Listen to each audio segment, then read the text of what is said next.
Yeah. So, should I start? I guess so. I'd like to start by asking you for a couple of things. First, if you take a photo of me, please do not put it in Facebook or Instagram. Those are monstrous surveillance engines. If you put the photo of someone in those places, you give them one more way to surveil that person. We could dispute whether putting the photo of your friend in Facebook is decent treatment of a friend. But unless you're my friend, that doesn't affect me directly. However, putting photos of me in Facebook or Instagram does harm me directly. Please don't do it. Second, if you make a recording and you want to distribute copies, please only in the formats and the ways that are favorable to free software. That means not in MP anything, not above all in Flash, so not in YouTube, and not in Windows Media Player or QuickTime. Use only the OGG formats or WebM. And second, please make sure that normal use of the site does not involve running any non-free JavaScript. So that's another reason not to put it in YouTube. And finally, put on it the Creative Commons No Derivatives license, because this is a presentation of a point of view. There are a lot of activities that are aimed at encouraging people to use digital technology. And they talk about ending the digital divide or digital inclusion. And they're based on a mistaken premise, which is that using digital technology is necessarily good. Well, sometimes it's good and sometimes it's bad. That depends on whether the digital society we would participate in respects our freedom or not. If it's a free digital society, then it's good to participate in it. But if it doesn't respect our freedom, then the proper goal is not digital inclusion, but our digital extraction.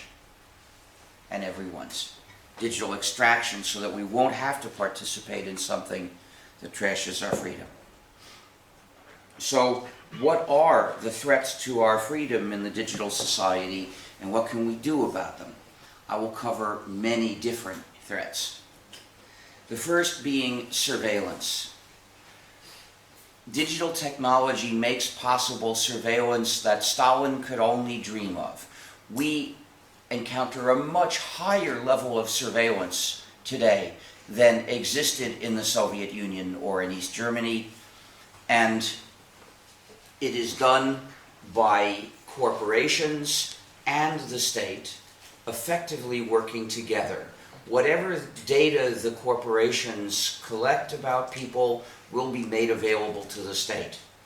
So although, yes, in a narrow sense, surveillance by companies and state surveillance are different, they're part of the same problem, and you shouldn't treat the difference as being all that important. Once massive dossiers have been collected about each person, the next step is that they can use that to find any whistleblower. And that means democracy cannot survive. If we can't find out what the state is really doing, we can't control it. We need the state. We need the state to provide medical care and education and food to those who are hungry and shelter and build roads, catch criminals, and do many other things, support scientific research. So the state is needed, but the state is also terribly dangerous because it has so much power. And thus, if we don't keep the state tightly under democratic control, it will hurt us terribly. The United States is a great example, and so is Ireland when you look at how it bowed down to the banksters. So,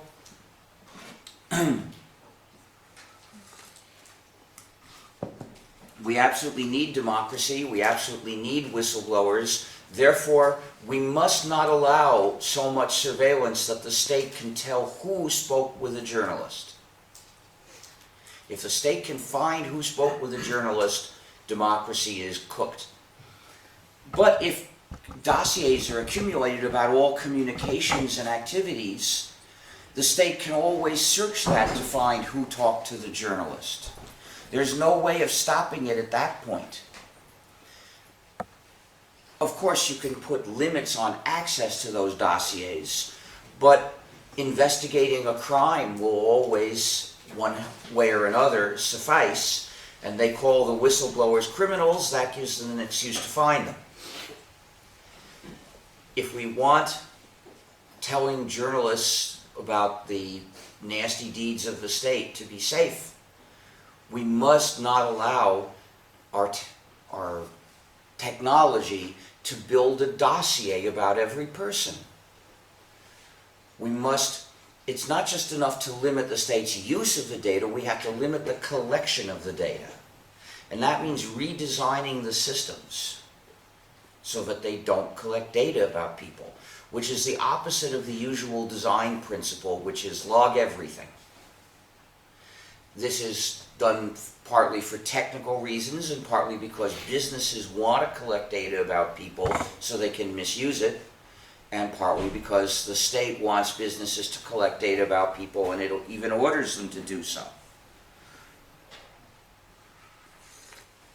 Spying starts in your own computer if you're running non-free software. Nowadays, widely used non-free programs commonly spy on the user and send that data to someone. It's no longer a rare, shocking thing. It's the normal case. We know about surveillance functionalities in Windows, in the iThings, in Flash Player, in Angry Birds, in the Amazon Swindle and other comparable e-readers, and in nearly all portable phones. Now, if you've got free software, you can make it not spy on you, because free software is under the user's control. But the surveillance is also done by systems that don't belong to the user. For instance, phone companies keep track of all the phone calls you make or receive. ISPs keep track of all the connections you make, and this goes into your dossier. There's no way we can directly stop that because they're doing it in their computers, not our computers. But it's still dangerous. To stop it requires political action. Finally, there are other systems that exist purely for surveillance. In the UK, they've set up to track all cars. They do it by a network of cameras at the side of the road, and they track all car travel. They make a dossier about each car, and they can track any car in real time. This is clearly going to be dangerous to democracy, and a few years ago, they used it to sabotage a protest by arresting protesters or suspected protesters so that they couldn't get to the protest. So it's not just a theoretical possibility that this system will be used to attack democracy. It has already been.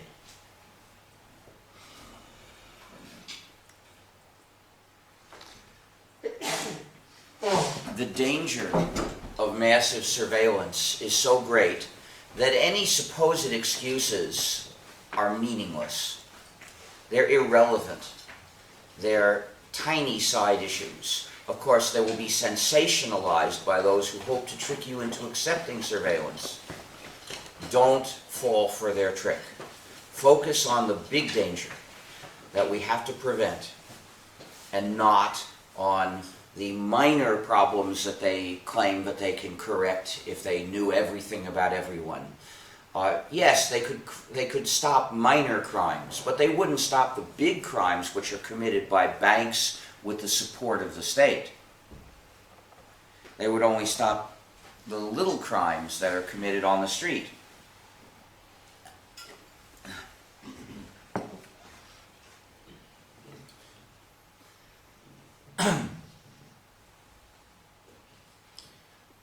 So we've got to organize to put an end to massive surveillance. The state needs to be able to investigate specific suspected criminals, but to limit the state to that requires designing systems so that they don't collect data about anyone unless there's a court order to collect data about that person. So instead of recording all the phone calls that every phone makes, they should have a list of specific phone numbers to collect data about because a court has said so. And instead of watching where all cars go, they can have a system, but it should only see the cars for which courts have ordered a search.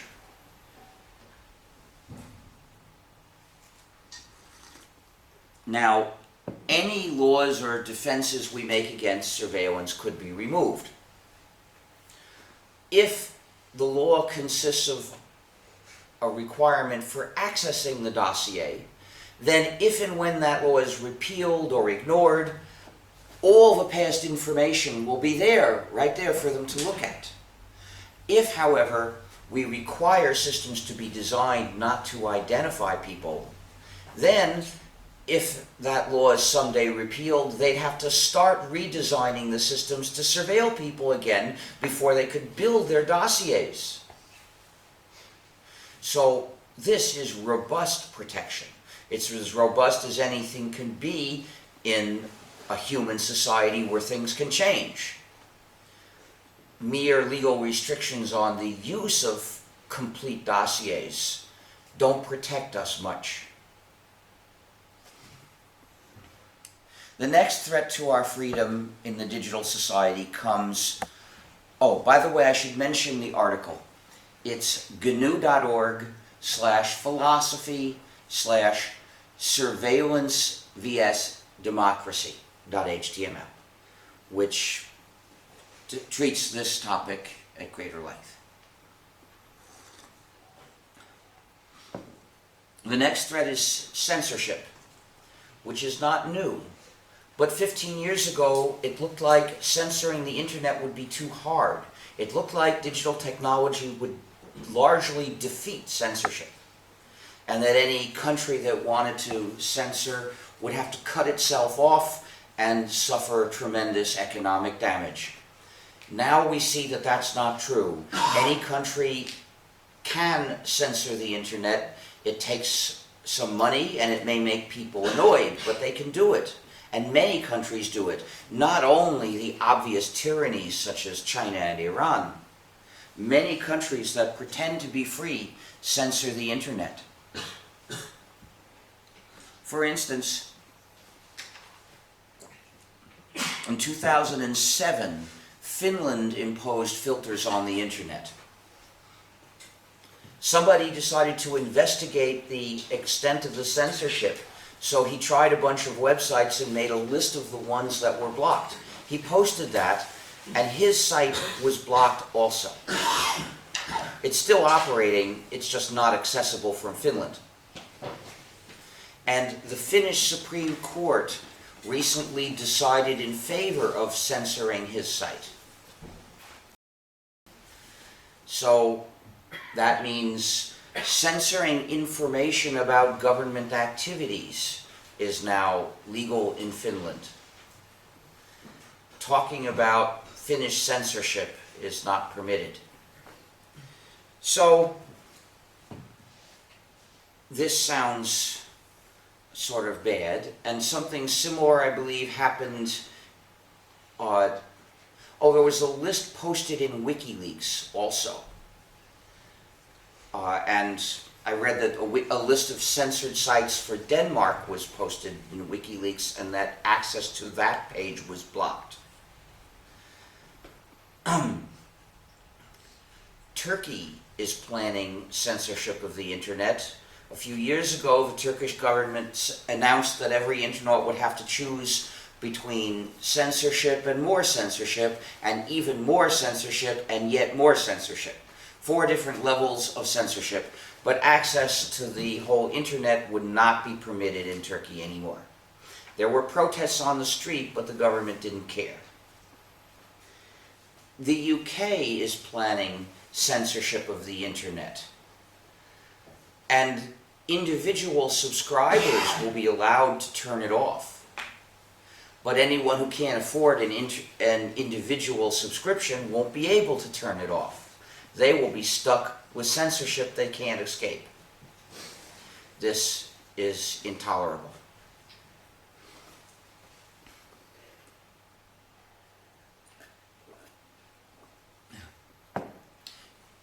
Australia does not have filters. They were proposed but defeated by popular resistance. Australia has a different kind of censorship, censorship of links. Electronic Frontier Australia, an organization that defends the human rights of computer users, was ordered to remove a link to a foreign political website on pain of being fined $11,000 a day. And what was this site? Was it terrorist? No, it was something else that's almost as bad. It was an anti-abortion rights website. But despicable as their views are, they have the right to present them even in Australia. However, Australia has denied them that right.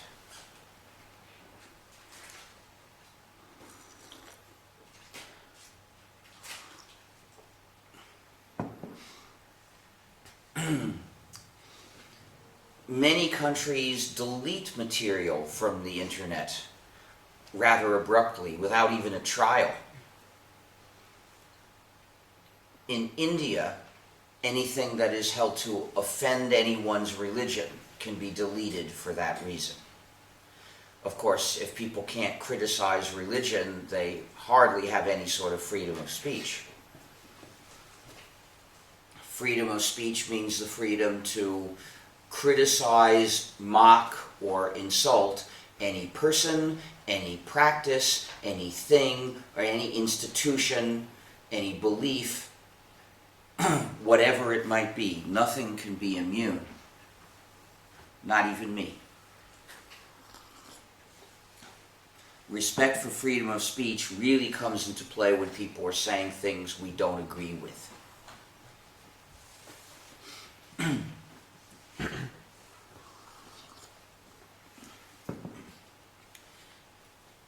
France practices a lot of censorship of the internet, both blocking access and shutting down sites without a trial. Spain has a law to shut down sites without a trial. Italy just proposed to shut down sites accused of infringing copyright if they don't respond within 72 hours. That's so fast, many sites will get shut down just because somebody was on vacation. It's utterly ridiculous.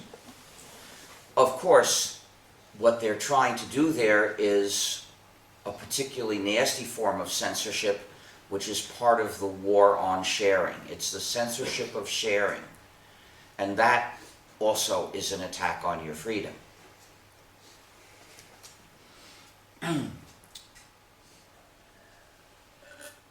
The next threat to our freedom comes from data formats that restrict the user.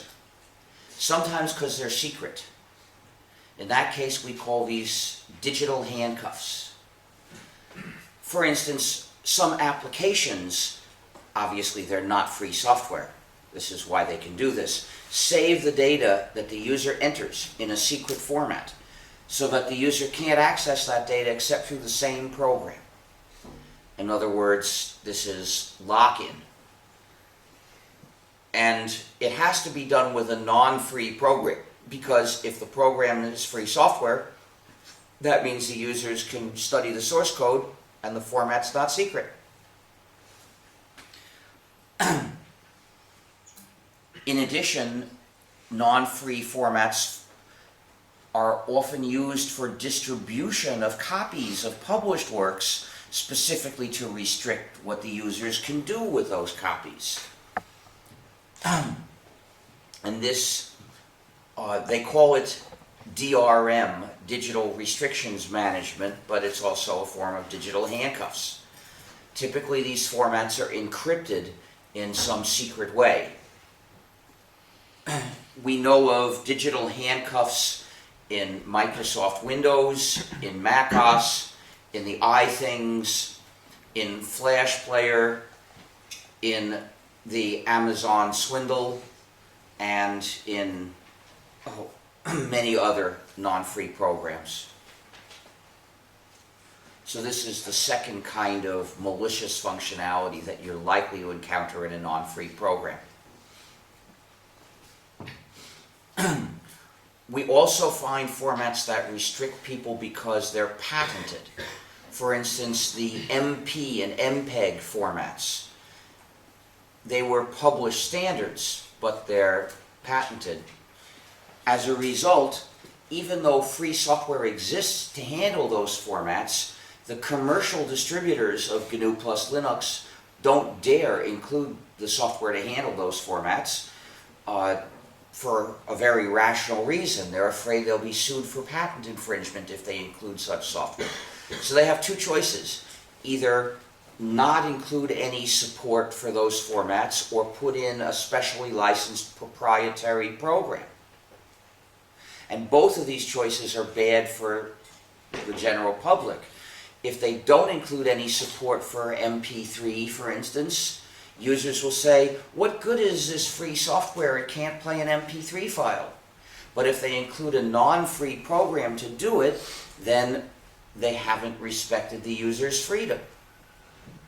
Now, why is this choice pressed on us? It's pressed on us by the practice of distributing MP3 files. So you shouldn't ever make an MP3 file. Make an ogg vorbis file instead. This is why I ask people not to distribute my talks, recordings, in those patented formats. It's my opportunity to say, don't do things in a way that makes this problem worse. Then there's the special case of Flash. Flash is not patented, and aside from one particular digital handcuff feature, it's not secret either. But because they've changed the format so much, we've got no free software that can play the latest versions of Flash. Which means, effectively, anything in Flash is inaccessible in the free world.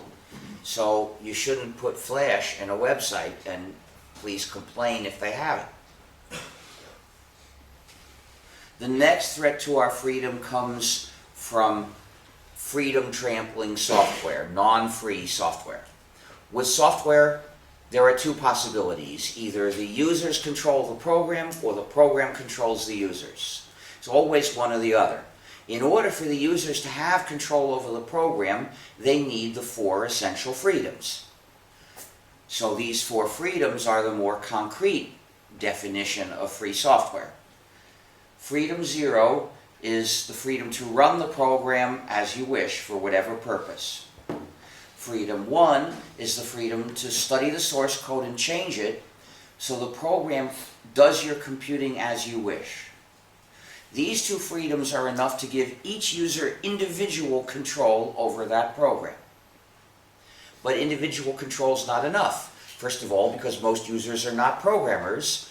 And secondly, even if they are programmers, you typically use thousands of programs, and that's too much. No human being could possibly study and understand all the code of all the programs she uses, unless she doesn't use any, and nor personally make all the changes she might want. This is too much for one person. So the only way we can fully have control over our computing is to work together. We need collective control over the program, which means that any group of users can work together exercising control over what this program does for them. That requires the other 2 essential freedoms. Freedom 2 is the freedom to redistribute exact copies to others when you wish, and freedom 3 is to distribute copies of your modified versions when you wish.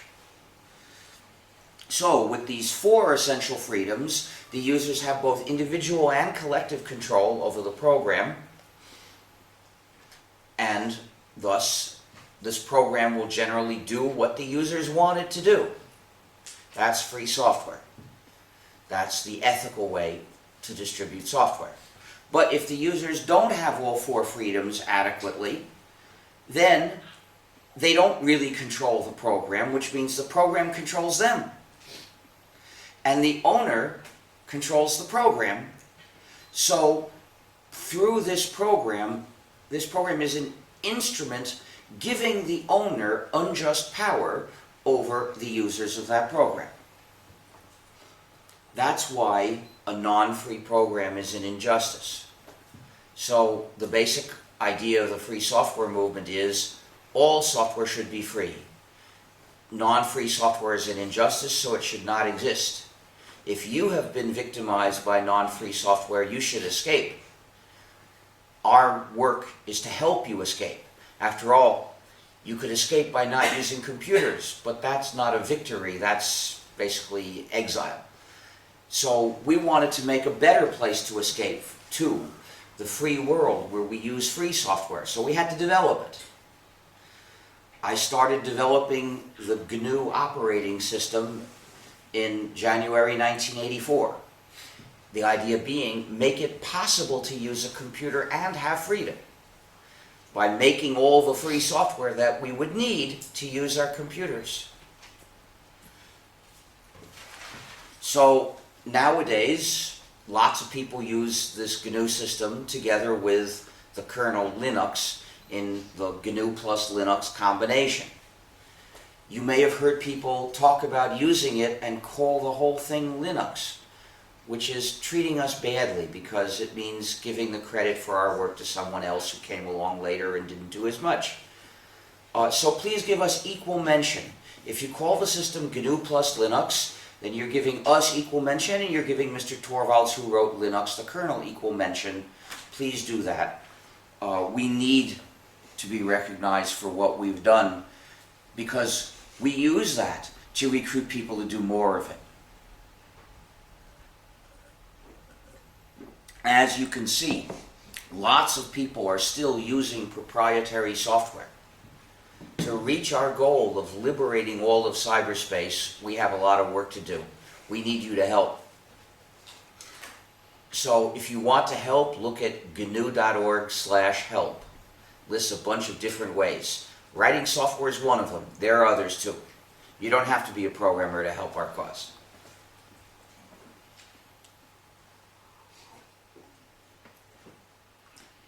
Now, you may have heard people talk about, quote, open source, unquote. 15 years after the free software movement started, people in the free software community who thought it was too shocking to criticize non-free software and call it an injustice, coined another term to talk about the same software, more or less the same software, without raising it as an issue of justice or injustice, without saying that the software that's not free treats people unjustly. They didn't dare criticize a widespread business model. They consider that so radical you can't even think it. So with their new term, quote, open source, unquote, they formulated a different discourse based on different values. Their values are purely practical convenience, whereas our values are about freedom and community. We say that it's wrong to impose power over other people, and especially wrong to force them not to help each other. That's an attack on social solidarity, which is as nasty as you can get. If there were a Satan, Satan would be trying to convince people to ask other people to sign licenses saying they won't share.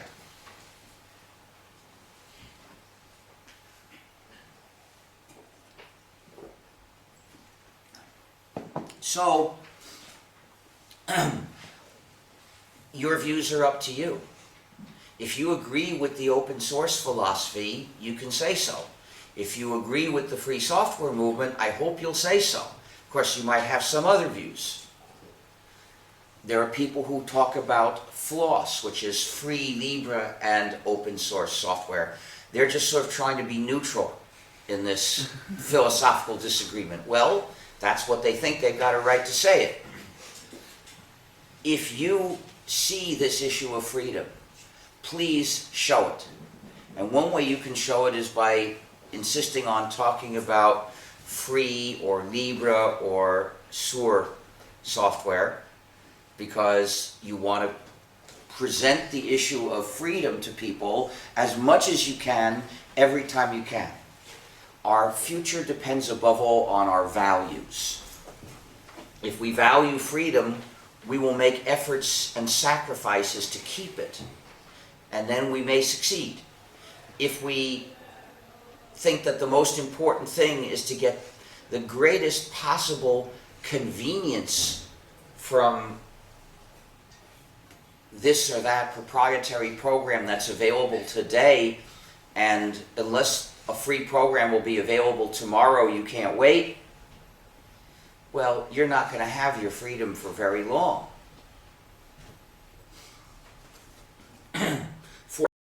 Fortunately, in this area of life, it doesn't generally require a big sacrifice. It's a sacrifice of convenience, not of anything gigantic or very important. And when you learn to really value freedom, you don't even see it as a sacrifice. So I don't think, oh, what a shame, I can't run that program because it's not free. I think, good, I found out that program's not free, and now I won't let it on my computer and it won't mess with me.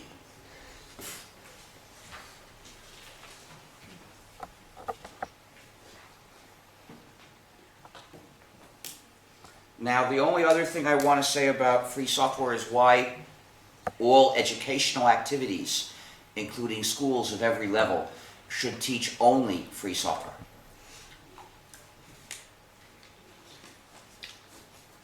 It's not for the sake of saving money. That's sometimes a possibility. It's a nice benefit. But this is about something more important than just making education a little bit marginally better. This is about doing good education instead of bad education. You see, schools have a social mission to educate good citizens of a strong, capable, independent, cooperating, and free society. In the computing field, that means teaching people to be free software users so that they're ready to participate in a free digital society. But the school should never teach the use of a proprietary program, because that's implanting dependence on somebody, which is the opposite of the school's social mission. Why do you think some of those proprietary software owners offer gratis copies of their non-free programs to the school? It's because they want to use the school as an instrument to implant that dependence in all of society. They say to the school, we'll give you these gratis copies so you can teach the students to be dependent on them, so that after they graduate they'll still be dependent, and then we'll make them pay somehow. It's only the first dose that's gratis, only until you become dependent. It's the same logic as that of addictive drug dealers. And the schools, just as they wouldn't accept gratis addictive drugs to inject into their students, they shouldn't accept gratis copies of proprietary software to make their students dependent on. Then there's a deeper reason for the education of the best programmers. Some people are natural-born programmers, and typically at the age of 10 to 13, they become fascinated with programming, and when they use a program, they want to know, how does it do this? But when they ask the teacher if the program is proprietary, he can only say, I'm sorry, we're not allowed to find out, it's a secret. So education is not permitted. A non-free program is the enemy of the spirit of education. Every program embodies knowledge. If it's proprietary, it denies that knowledge to the students. The school must not tolerate a proprietary program because it must show its loyalty to the spirit of education. But if that program is free, then the teacher can explain however much he knows and then give each of those students a copy of the source code saying, here's the source code, read it and you'll understand everything.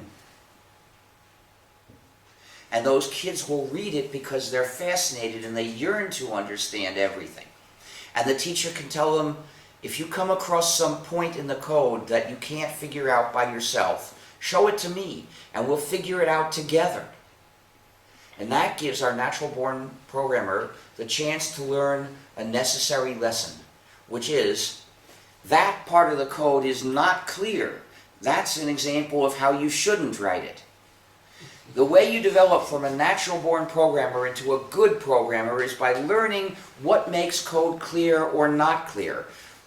And the way you learn that is by finding all the things that are not clear and realizing why they're not clear. The way you learn to write good, clear code is by reading lots of code and writing lots of code. Well, only free software gives you the chance to read the code of large programs that are really used. But then you have to write lots of code, which means writing code for large programs. But when you're just starting out, you don't know how to write a large program from zero and do a good job. That's a very hard thing to do. You need to start small. But what does it mean to start small in writing code for large programs? It means writing little changes in existing large programs. And once you've done that a number of times, then you can go to bigger changes, and until eventually you get to the point where you could write a large program starting from zero. And by the way, after the first version, all the work consists of changing the existing large program that you previously wrote. So only free software gives you the chance to write changes in an existing large program that we really use. Any school can offer its students the opportunity to master the skill of programming if it is a free software school. But there's a deeper reason.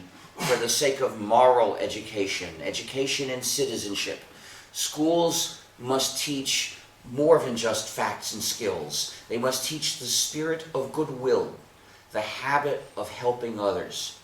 Therefore, every class should have the following rule.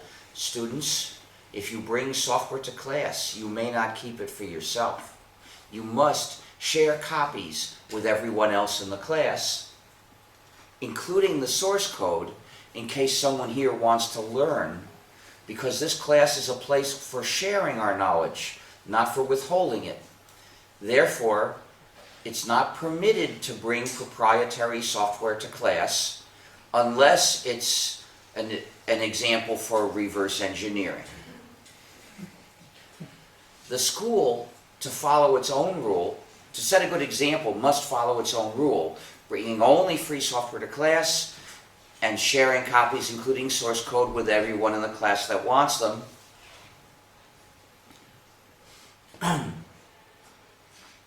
There was one other thing I was going to mention. I can't remember what it was. Uh-oh. I know it was about free software. It was important. Well, I should talk about why reverse engineering is so important. One of the obstacles to the further spread of free software is most computers have something that won't work without a non-free program. In many cases, they won't start up at all without a non-free program. For instance, this is the problem of the Raspberry Pi. Without a certain non-free program, it won't run at all. Or maybe it'll run, but some peripheral won't work. That was the case with the one laptop per child. Except in the latest version, It used to be that only the wireless radio wouldn't work, but now it's the display that won't work either. So it's really hosed. So how do we fix these problems? Sometimes we can convince a company to inform the users about how to use the product. Because consider what those companies are doing. They're saying, we'll sell you this device, but we won't tell you how to use it. That's a secret. All we'll do is offer you this non-free program that you shouldn't dare ever trust. Because, and you can use it that way, but it's not a solution really, it's the problem. What we need is free software. So we can either convince the company, well, the nicest thing they can do is release the program as free software. But they don't have to go that far. We don't need that much. We can write the free software. We just need them to say how to use the product. What are the commands to run this hardware? We can write the free software once we know that. But if they won't go along even that far, we can do reverse engineering to figure out how to run that product. And this is vitally necessary. I urge this university to establish a class in reverse engineering projects aimed at hardware, figuring out the specs of hardware.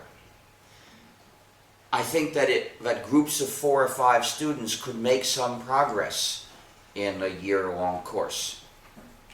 Now, there is a lot of demand for people who can do reverse engineering, and there are not very many of them. I couldn't find anyone to pay to do it. Apparently, the people who can do it are getting paid so much that they're not interested. Well, maybe it would be a good career to go into. And it would be a great opportunity to help our community. Could we eat the rest of this?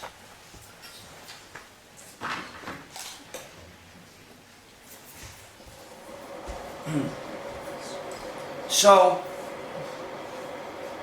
I remembered what it is. When the owner controls the program and has power over the users, the owner knows it. 20 years ago, it was a rare thing that a proprietary program was actively malicious. It was an injustice not to let the users have control over the program, but taking advantage of that power to hurt the users intentionally in some other way was unusual. Typically, the developers at least tried their best to make the program provide convenient operation to the user.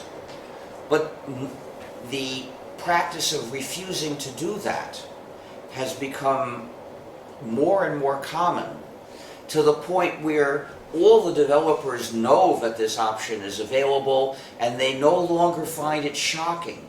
So they see no reason to hold back from giving in to the temptation that the power gives them.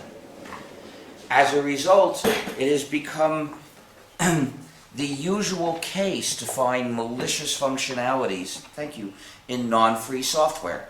I've already described the spyware functionalities and the digital handcuffs, the intentional restrictions not letting users do what they would obviously want to do. A third kind of malicious functionality is the backdoor, which receives commands to do something to the user without asking permission, and probably it's something the user won't like. We know of backdoors in Microsoft Windows, in the software of the iThings, in the software in the Amazon Swindle, and in nearly all portable phones. In the case of Windows and the portable phones, the backdoor is known to be universal, meaning that the company can do absolutely anything to the users through that software. Microsoft can impose software changes remotely into Windows. So any malicious functionality that's not in Windows today could be remotely installed tomorrow. It's similar for mobile phones. Even if you have installed a free version of Android in the main computer, with the universal backdoor, they can write over that and replace it with something proprietary and malicious. You can't stop them unless you never connect the phone to the phone network, because that's where the backdoor is. It's in the special processor that runs another program that's proprietary, and we don't know how to replace it, which is talking to the phone network and can receive commands to install a different system. And this has been used to convert mobile phones into listening devices. Now, they're always surveillance devices because they will send the GPS location under remote command, and the user can't actually stop that. But through the universal backdoor, they can be made into 24 hours a day listening devices. They're listening all the time and transmitting whatever they hear. And if you think you're going to get some privacy by turning it off, well, guess what? It pretends to turn off, but it keeps running, listening, and transmitting.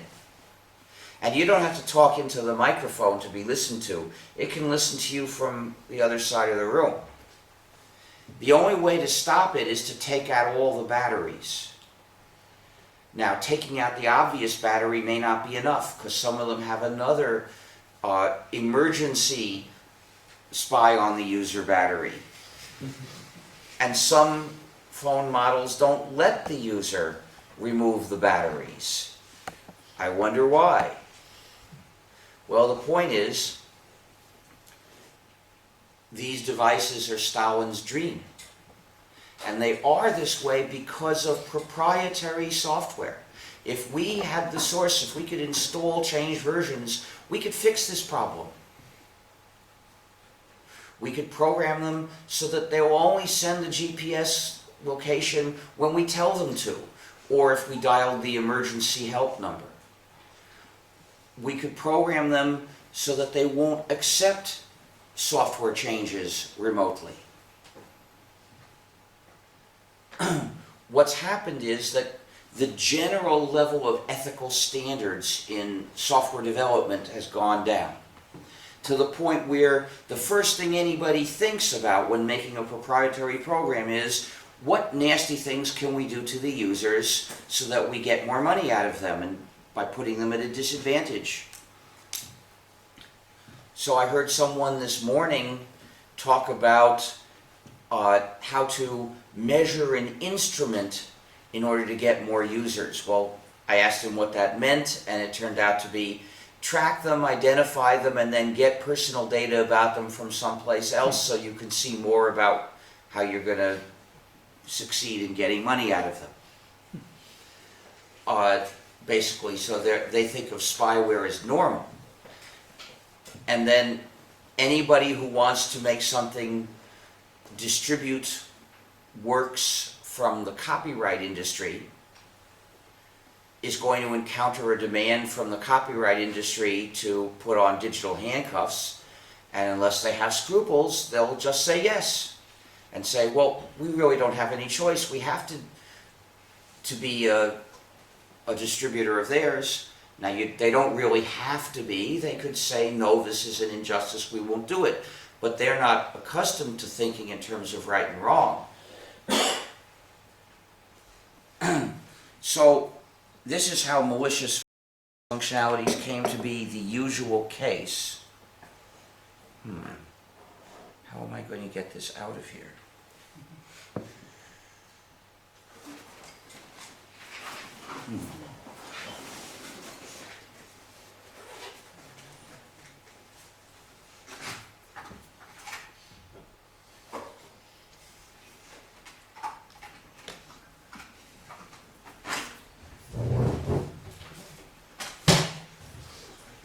But in free software, it's very rare to find a malicious functionality.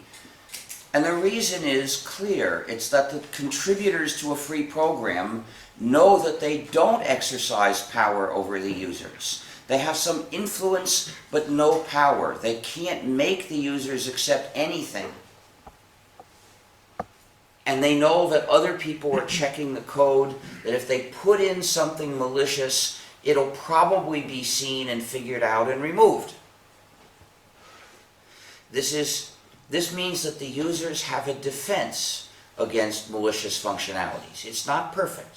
There are cases of malicious functionalities in free software. For instance, Ubuntu, which is a gnu+linux distribution, spies on the user. And this is known, and people have made modified versions that don't spy. It's only Ubuntu's reputation that gives it enough influence that it doesn't feel it necessary to stop spying.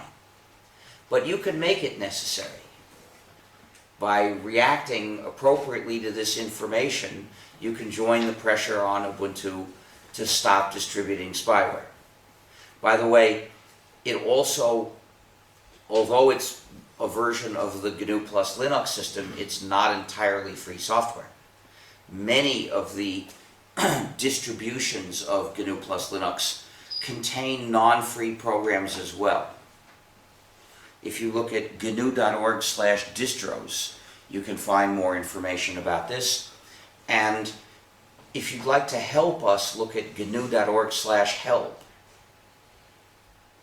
For more of the philosophical issues of free software, look at gnu.org/philosophy. The next threat to our freedom in the digital society comes from, well, actually, three threats come from services in the network.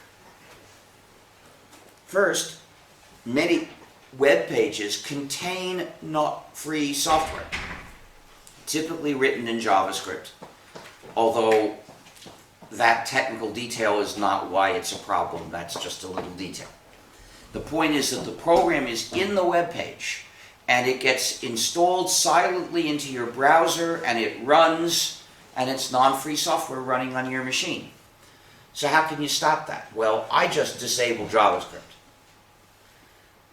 If I see that the code is trivial and I can be sure that that's the only code that will run, then I may enable it. But we have an easier way. It's a program called Libre.js, which is an add-on for Firefox. If you're using Firefox or a free variant of Firefox, because Firefox itself is not actually free, but its variants, some of its variants are, then you can install Libre.js and it will analyze all the JavaScript code that tries to install itself into your browser to see if it's either trivial or free. And in those cases, it can run. But if a script is non-trivial and non-free, it's blocked automatically, and Libre.js warns you, this page contains non-trivial, non-free JavaScript. So it won't run unless, well, you could decide to let it run. I wouldn't. But Libre.js does one other useful thing. It searches through the site to find how to send a complaint to the webmasters. Because we need to convince them to make their sites work without any non-trivial, non-free JavaScript, ideally without any JavaScript at all. But how are we going to convince them? Only through lots of complaints. But why don't you complain to webmasters? Because it's so hard. Well, with Libre.js, it's not so hard. It doesn't take so much time. You don't have to look for how to complain.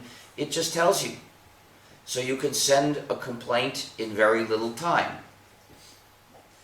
You just have to tell them, I couldn't use your site because it depends on non-free JavaScript. You should fix that.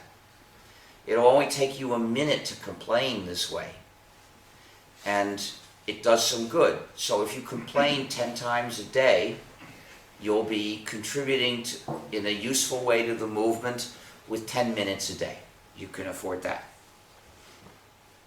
So the next threat that comes from using web services is they collect lots of personal data.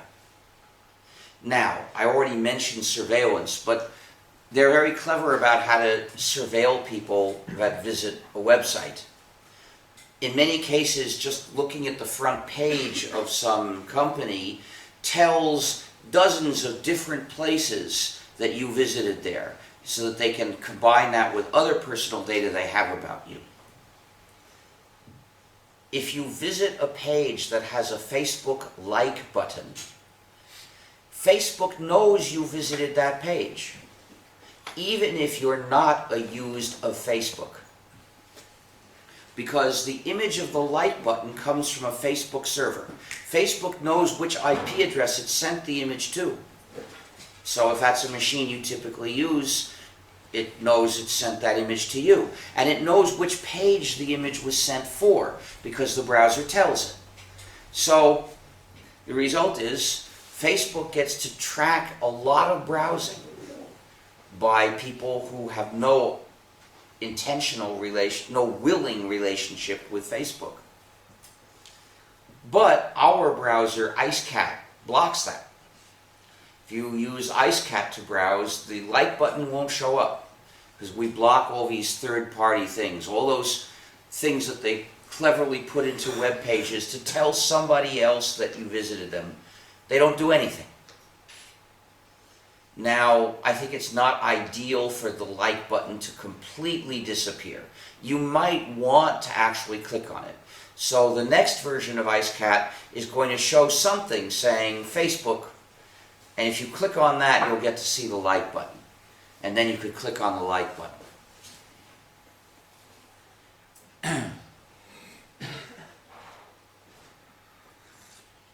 The purpose of IceCat is to block various kinds of surveillance and tracking that are done on the web. But sites also collect lots of information explicitly from the user, saying, if you want to use this site, you have to put in this, this, this. And they may say, they may demand to know your real legal name. They may say they'll kick you off the site if it isn't your real legal name. It's not only Facebook that does that, Google Plus does it too. I think that's enough reason to reject a service. Of course, once they've got this information, what are they going to do with it? Well, they could arrange in sophisticated ways for it to get combined with other information to help create a profile of you that's then available to other companies to try to figure out more things about you, which is nasty. And it could be available to the NSA or to GCHQ or various other state agencies that are collecting data massively about people. So this is why I don't identify myself to websites, with very few exceptions. And I won't even connect to them from my own computer. I'll borrow someone else's computer. That way, they don't know the browsing is from me. They just mix it in with someone else's browsing. They get no usable information about me, and it degrades their information about someone else.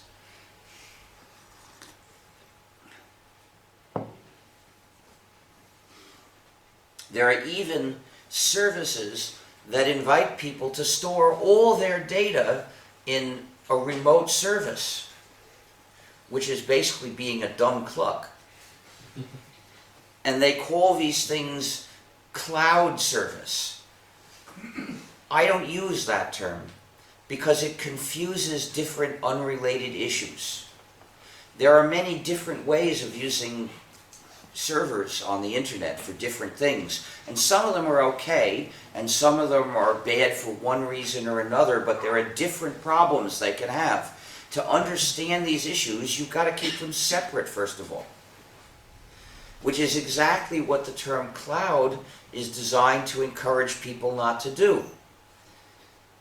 The idea of the cloud is that it's in your mind. And with a cloudy mind, you can't judge what's good or bad about these different scenarios. So I refuse to generalize about them. To judge whether a given service is bad for you, you've got to look at the details. So I'm talking now about 3 different ways services may or may not be bad for you depending on what they do. Misuse of your personal data is not a problem if the only data they get is encrypted. There are backup services where they say, you encrypted the data on your own machine with free software, of course, if you want to be able to trust it. All they ever get is the encrypted file. And they have no control over how it gets encrypted. It's not done with software coming from them. You shouldn't try. There are other sites where they send you a program to do the encryption, which means that they could get around it too. You can't trust those. But if you do the encryption using your own choice of a free program, then the site has no control over that and can't betray you. All they ever see is an encrypted lump that they can't make any sense out of. The only useful personal data they might get from you is what IP addresses you connect to them from. So you got to take some steps about that too. And also, if you pay them for the service, well, that's another chance for them to get some personal information they shouldn't get. We need an anonymous way to pay a website. Now, this would do good in several ways. Many websites are funded by advertising, and the advertising is generally based on tracking the visitors. They may say, we don't track you, but they're ignoring the fact that if you visit their site, you see an ad and it tracks you. But if you could just pay them anonymously for the use of their service, they wouldn't need any ads. And they could do it without any tracking, without any identifying of anyone. The third way that web services can mistreat people is by taking control of their computing. This happens when the task you are doing, the activity you're doing, is your own computing. And that's not usually the case. Usually the activity is communication with someone. Now maybe you're downloading something from the site. That's communicating with whoever runs the site, looking at what they publish. That's not doing your own computing. Or maybe you're communicating with other users of the site, which is also a joint activity. It's not yours. But there are sites that offer to do something for you that's your own computing, which you should have control over. And if you do it by running a free program, you do have control over it. So that's the only way of doing it that treats you ethically. You get a free program, you run it, and it does the thing you want it to do. If you entrust that same computing activity to someone else's server, he controls it and you don't. So we call this service as a software substitute, or SaaS. SaaS. And it means a service is doing something that could have been done by running a program. And the fact that you can do it by running a program in your own computer means it's done only on the data you've got. You run that program, it operates on the data you feed it, so it's operating on data you've got. And the result is right there for you. And nobody else is involved. So that's how we can tell it's your own computing. If it's a joint activity like communicating with me, you couldn't possibly do that in your own computer. I couldn't be participating in that.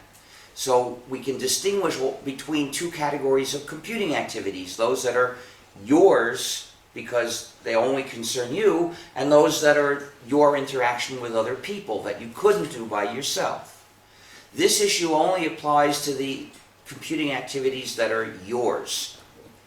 But there are services that try to get you to let them do these things for you. For instance, translation. Translation services say, give us a text in language A, and we'll translate it into language B. Horribly, but maybe well enough that you could make some sense out of it. Well, that's your computing, because you got this text and you want it translated. If you had the right program, it would just translate it. So that's something where you deserve to have control. And if you use the service, you lose that control. And the service owner has the control, and that's not right. So, what's going on here? There are two ways to lose control of your own computing. One is run a non-free program. Then you've got a copy, and your copy is doing the work, but since it's not a free program, the users don't control it. The owner controls it, and it does what the owner wants it to do. And you only have any limited say if the owner decides to let you have any. So the computing gets done, but it's not under your control. SAS is another path to the same outcome. If you do the computing by sending the data to the server, and the server does it, and then it sends you back the result, it's done by copies of programs that are in the server, and you can't see or touch them, so you have no control over them. Now, the owner of the server should have control over that computer. It's his computer. He should be able to put in the programs he wants. But if he has control, you don't. And if it's doing your computing, you are the one who deserves control. So SAS is inherently equivalent to running a non-free program, but it's worse than that, because it's inherently equivalent to malicious functionalities too. I explained how many non-free programs spy on the user. Well, that means there's explicit code in the non-free program to send data to a server. With SAS, however, the user has to send all the pertinent data to the server.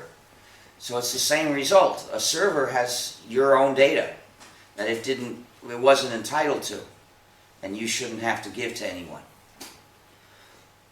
But it's even worse. I explained how some proprietary programs have a universal backdoor that allows someone remotely to impose changes in the software and thus change how the user's computing gets done. Well, with SAS, the server owner at any time can install other programs and thus change how the user's computing gets done. And in both cases, they don't have to ask. So, SAS is inherently equivalent to running a non-free program which is spyware and has a universal backdoor. So, don't be a sucker, don't use SAS. So we say, don't SAS me.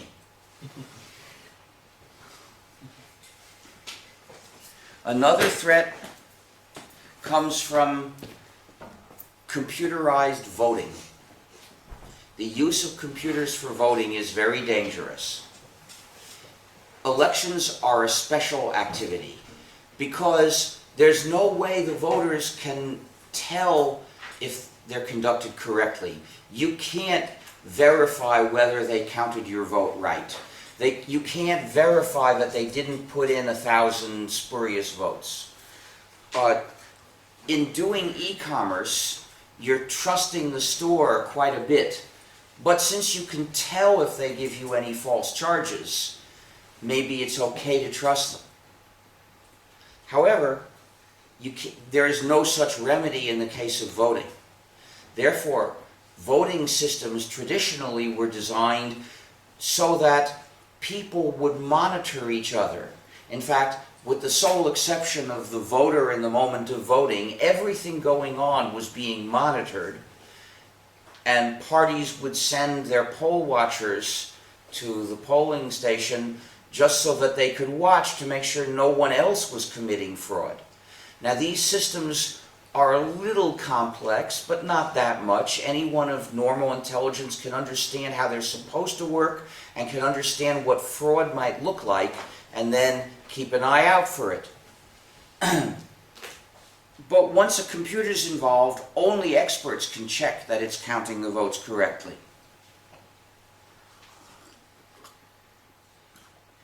And even if they did, it's no guarantee. What if people studied the code a month before the election and they concluded the program is really honest and correct, but the morning of the election somebody put in a different version and put back the correct version that evening after it counted the votes wrong to make a certain candidate win?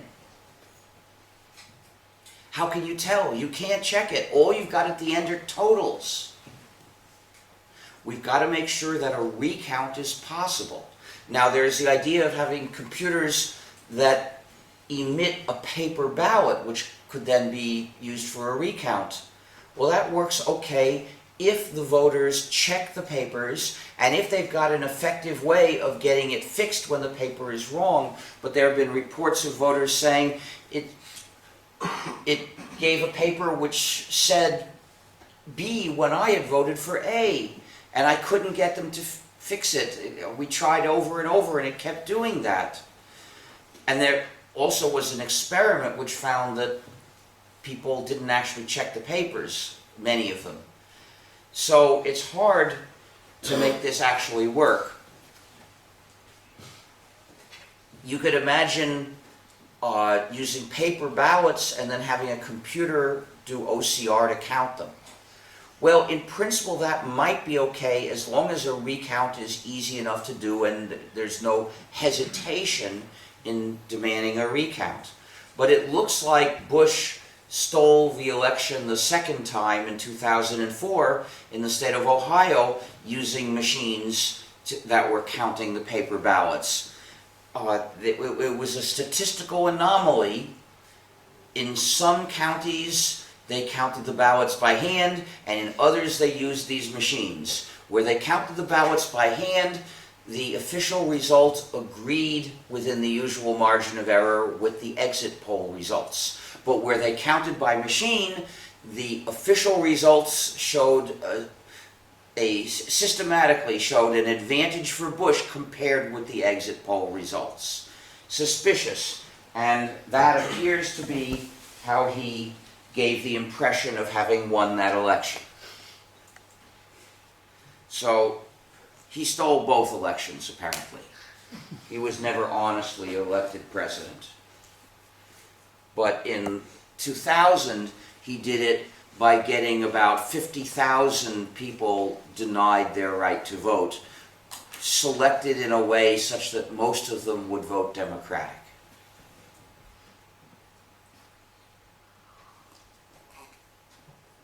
So, why take the risk? Vote in paper. They're only trying to save a little money in something that's not a big expense for the state and is very important. Why let the minor savings put the honesty of elections at risk? But there's some who want to go even further and have internet voting, which is absolute dumb cluck behavior, because a lot of computers have been taken over by a virus and they're part of a botnet. If you use one of those to vote, it's going to tell you it's voting for A, but it's going to send a vote for B if that's what the botnet controller told it to vote, and you'll never be able to verify that. And even if that didn't happen, there's the danger that your boss would tell you to vote from the machine in his office so he can watch how you vote. We've got to defend against that kind of threat as well. The ultimate defense against attempts to coerce or buy votes is the fact that you can lie about it. We've got to make sure that you can continue to say, oh yes, I voted for so-and-so, and not actually do it. Washington, D.C. wanted to try out internet voting. but it held a dry run to test the security, and some people at a university got the challenge and they made a fictional robot win the election. There is no way that internet voting can be safe, even in principle, because of the problem of buying or coercing votes.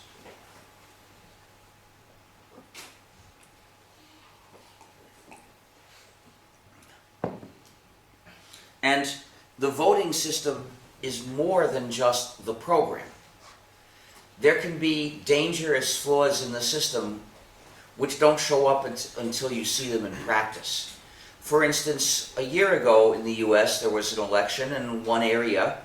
They were using machines where the voter would select and then say done, and then it would show one more screen some seconds later saying, confirm, is this the way you want to vote? Well, most often the voter had already left by the time that screen came up. So somebody dishonest who was working in the polling place would go in and push cancel, and that would give him a chance to put in different votes and submit them. So, in a narrow sense, maybe that program was correct. But it did open a door to fraud, centralized fraud by someone in the polling place. The next threat to our freedom comes from the war on sharing. Digital technology is convenient because it facilitates copying, manipulating, and transmitting information. There are some who don't want us to get the benefits of this advance, namely the copyright industry, which for decades has been fighting a war against people who share, a war to try to stop people from sharing. Now, this is antisocial, and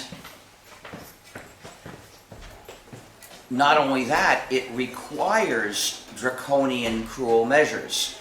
Sharing is good, and with digital technology, sharing is easy, so people share.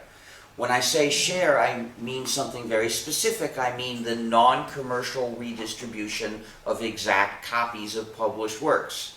This is what's good, and this is what they want to stop people from doing. So when something is good and easy, the only way to stop people from doing it is by being cruel, by cruel draconian measures. So they've used a series of them. They started with propaganda, saying that calling sharing piracy, and calling people who share pirates, which is a perversion of language.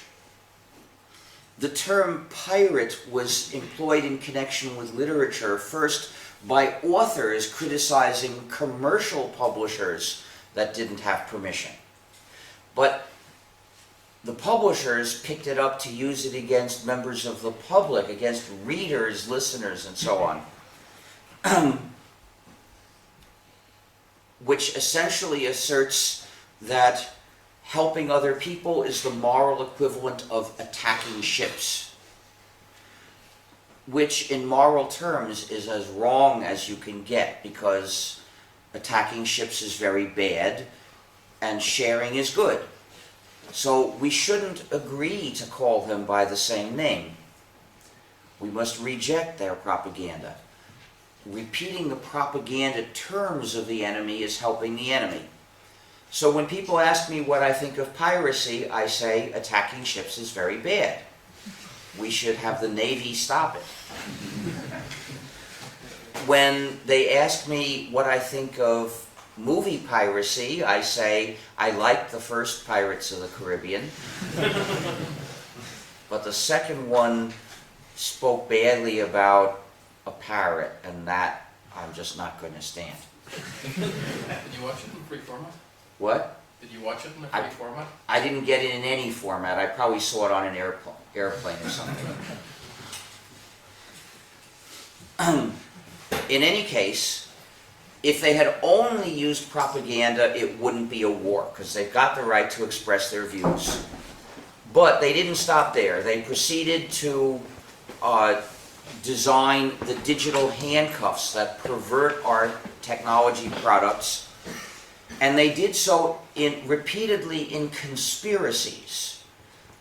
Usually some publishing companies and some technology companies and maybe some retail companies all working together.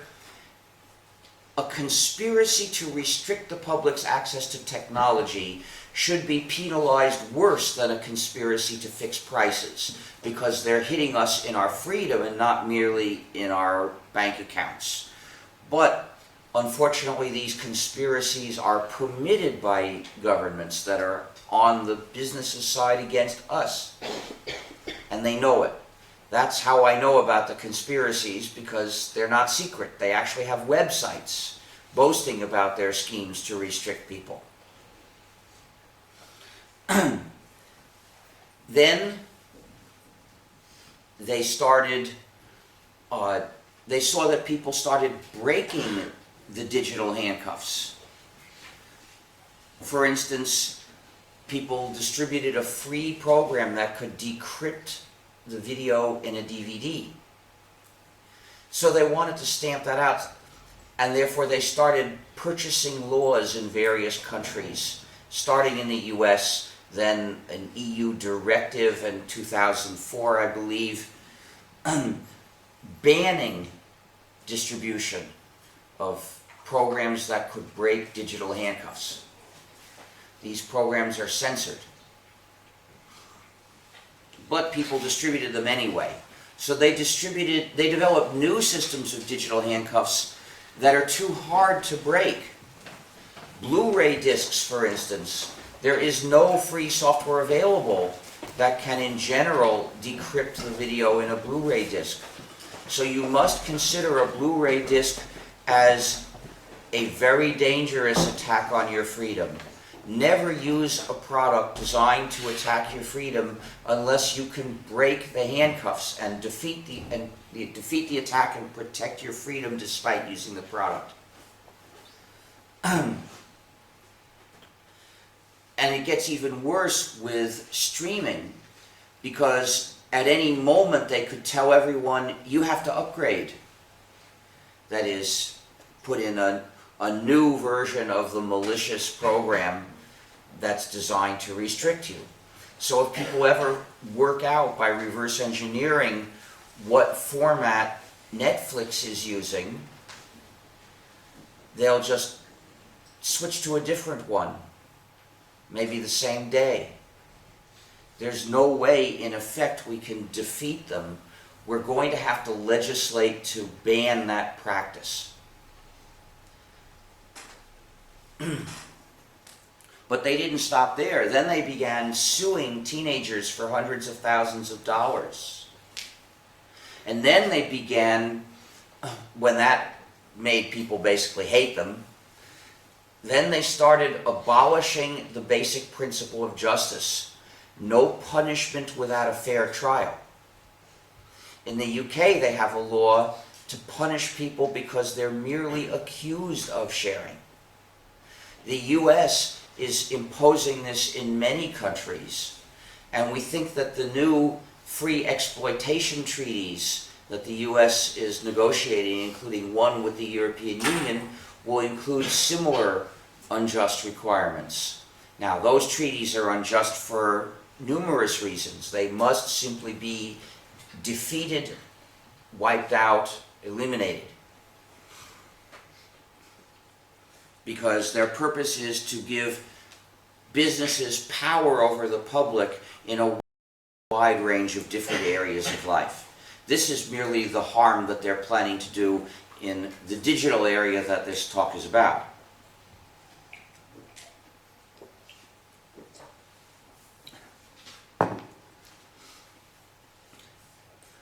But if this isn't enough, then the next step is imprison people for sharing. In Japan, downloading an unauthorized copy is punished with 2 years imprisonment. But this apparently has caused people to switch to different ways of doing it rather than to stop sharing.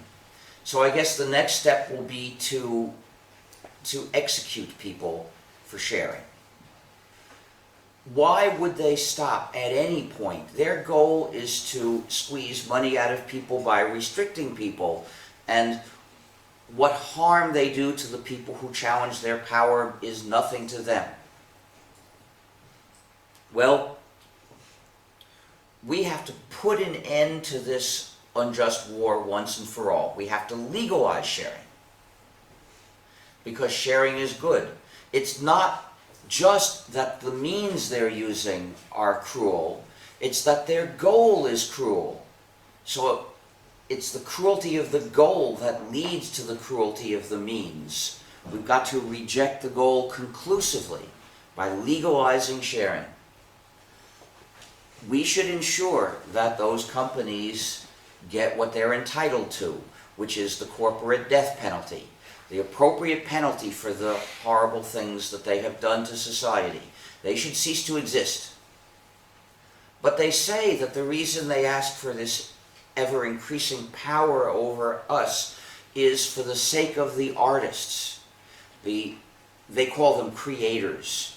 I think the reason they use that word is to subconsciously make us put them in the same category as a deity, and therefore think that they deserve power over us, although why any deity would deserve any power over us, I can't see. But in fact, the same companies mistreat those whenever they can, which is most of the time. There are some stars, a small fraction are stars, and they are treated very well. And the rest of the artists are treated like dirt. So they're using the artists as an excuse to justify unjust power over the public. And we shouldn't let that influence us at all. But if we appreciate the arts, we should look for a way to support artists better, because the existing system does a lousy job. It's not adequate. So instead of, and not only that, it's not adequate because most of the money's going to the companies and only a little to these artists.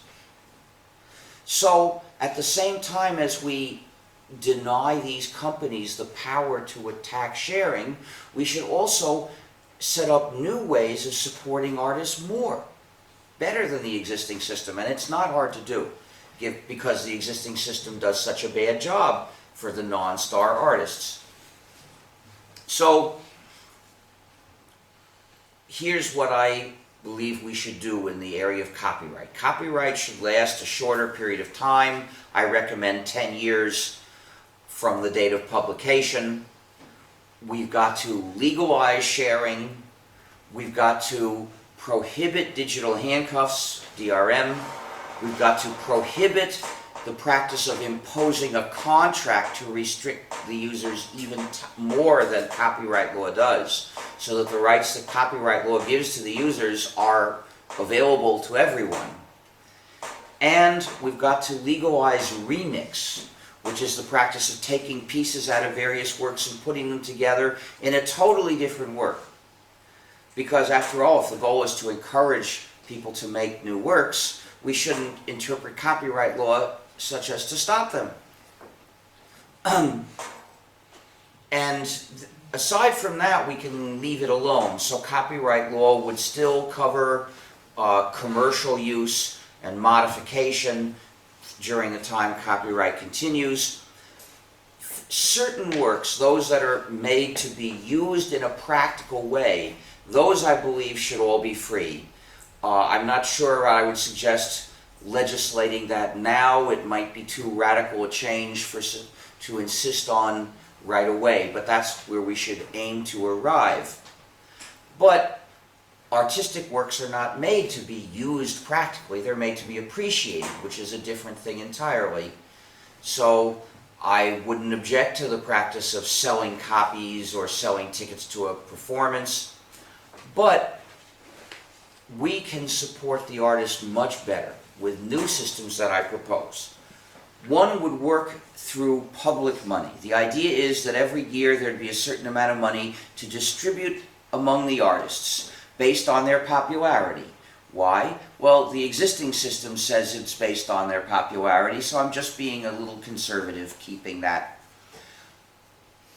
So you have to measure the popularity of all the artists, which you could do by polling or measuring how often their works are shared on peer-to-peer networks. But then, once you've got a popularity figure for each artist, how much money does she get? Well, the obvious way is through linear proportion. If A is twice as popular as B, A gets twice as much. But if A is 1,000 times as popular as B, A gets 1,000 times as much money. Well, this is why linear proportion doesn't work out well, because star A could easily be 1,000 times as popular as appreciated and fairly successful artist B. But if we gave A 1,000 times as much as B, that means in order to give B enough money such that B doesn't need a day job, we've got to make A tremendously rich, which is wasting most of the money. So I propose to calculate the cube root of the popularity of each popularity figure and distribute the money in proportion to each artist's cube root. The cube root's not the one and only good function. The point is it looks like this. It rises fast and then tapers off. But it keeps rising. So the cube root of 1,000 is 10. So if we use the cube root and A is 1,000 times as popular as B, A will get 10 times as much money as B. Not 1,000 times, just 10 times. So the effect of using the cube root is to transfer most of the money from the few stars to the medium popularity artists, the ones who could really, the ones we're giving them more money will really support the arts better. This is the way to use our money efficiently to support the arts by supporting artists. And yes, each star will get more than a non-star because the cube root function keeps on rising. More popular always means somewhat more money. But it won't be enormously much. Most of the money will go to the artists who really need it. The artists where it will do good for the arts. The other idea is through voluntary payments. Suppose each player had a button you could push to send a certain amount of money to the artists. And you can push it if you like, and otherwise you don't. Well, how much money should it be? If it's too little, everybody could push it every day and the artist would still get very little money. If it's too much, most people won't push it. So there'll be some optimal amount that maximizes the total that people choose to send. It should be a fairly small amount of money, but not tiny. Maybe 10 euro cents here, or maybe 20. I'm not sure, but something around that I think would probably be best. And then people will send it when they want to, or they won't. But when you send it, you'll feel good. And that's why you'll do it from time to time. Of course, poor people won't ever send this money. I suppose if it were 10 or 20 euro cents, each of you could probably afford to do it every day. There are poor people who can never afford to do it, but that's okay. We don't need to squeeze money out of the poor to support the artists. There are enough non-poor who will be happy to support the artists. In fact, why didn't you send 20 cents to an artist today? Probably not because you felt that you couldn't afford to part with 20 cents, but rather because it's too hard. If the artist had been there, you would have given it to him. But through the web, how are you going to send such a small amount of money? The systems for sending it, they would eat up all of it. They don't even allow sending that small an amount. Bitcoin. Well, maybe Bitcoin will work. But the point is, let's make it as painless as possible by putting the button into the player. Of course, this means that the recordings have to come with information about who the artists are. It's not technologically so sophisticated, except for the part that it's got to be anonymous. And Bitcoin, by the way, is not anonymous. We need an anonymous way to send the money so that this isn't a system of surveillance. In fact, voluntary payments are working already to support many artists. They may have a website where they say, here are various sizes of donation and here's the thank you I'll give you. Crowdfunding is another form of voluntary payment, and it's working pretty well. There's a comedian called Louis C.K. who decided to crowdfund his next production, and in a few weeks he got all the money he needed. Then a year ago, 13 well-known science fiction writers released the humble ebook bundle saying, pay us if you want to. In a month they got $1 million. They said that their income was at the same rate as a New York Times bestseller. I complained to Cory Doctorow, I would like to pay you for this, but I don't know any way to do so anonymously. Could you possibly accept money orders? He said, well, the volunteers who are handling the payments would have to do too much work. Well, when they got $1 million, I said, you know, you could pay people to do that. So they could do it. But clearly we want a system that will make it totally easy and efficient to do that. And then, if people don't give as often as we would like, we can have friendly public relations campaigns to encourage people, instead of the vicious ones that say that if you share, you're a pirate, you're a thief, you're a counterfeiter, which of course are all false.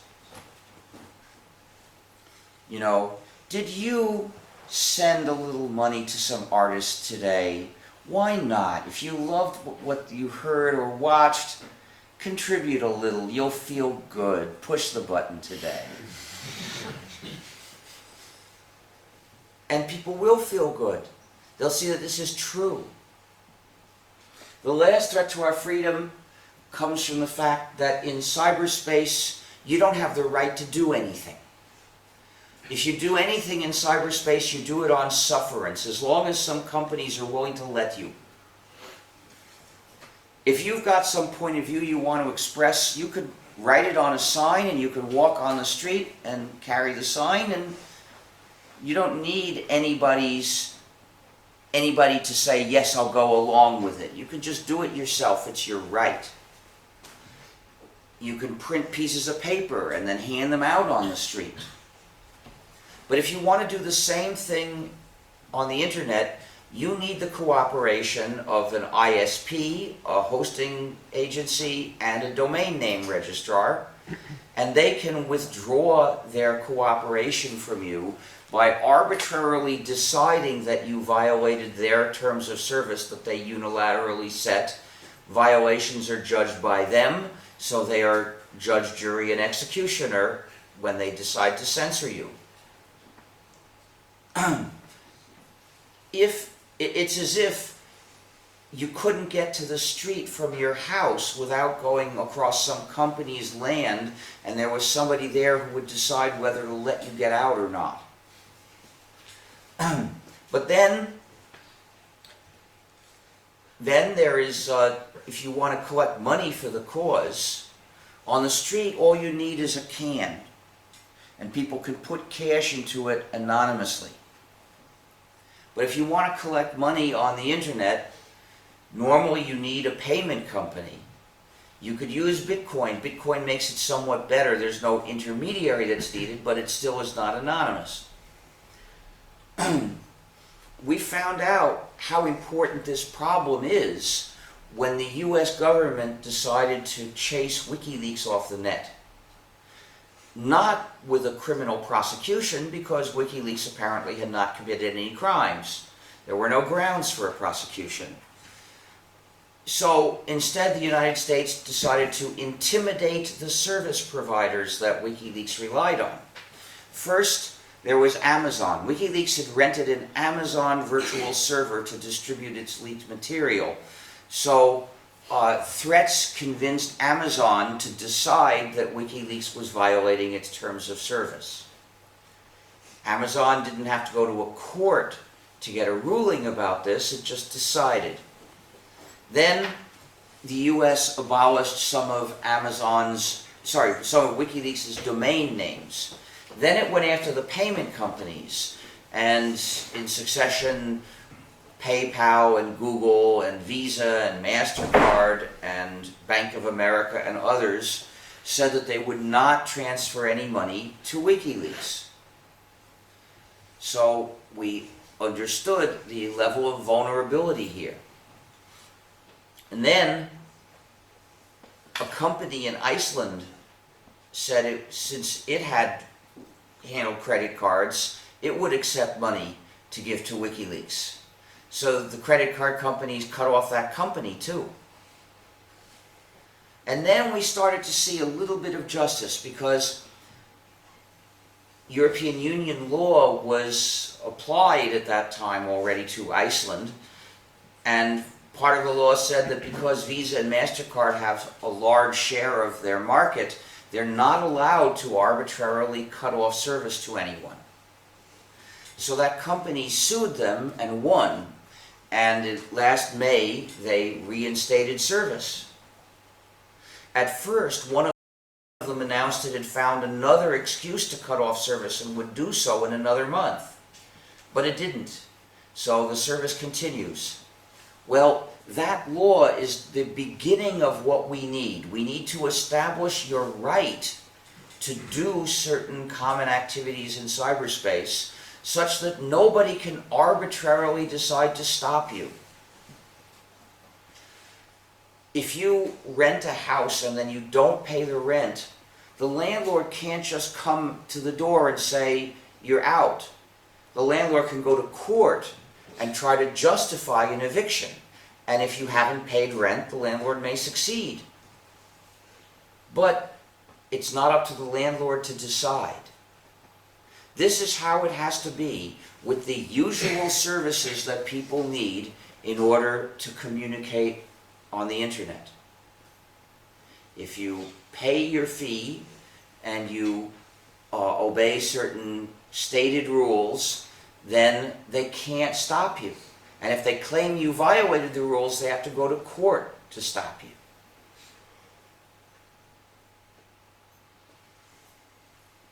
Thus, we need to have the right to do things in the virtual world just as we have the right to do things in the physical world.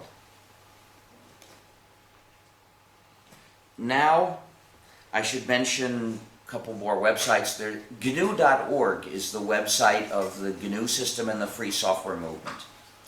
FSF.org is the website of the Free Software Foundation. That's why it's FSF. And you can join the Free Software Foundation. We need your support. Please join. You could also join here, paying your dues in cash if you prefer. There's also the Free Software Foundation Europe, fsfe.org. Now it's time to auction the adorable GNU that needs a home.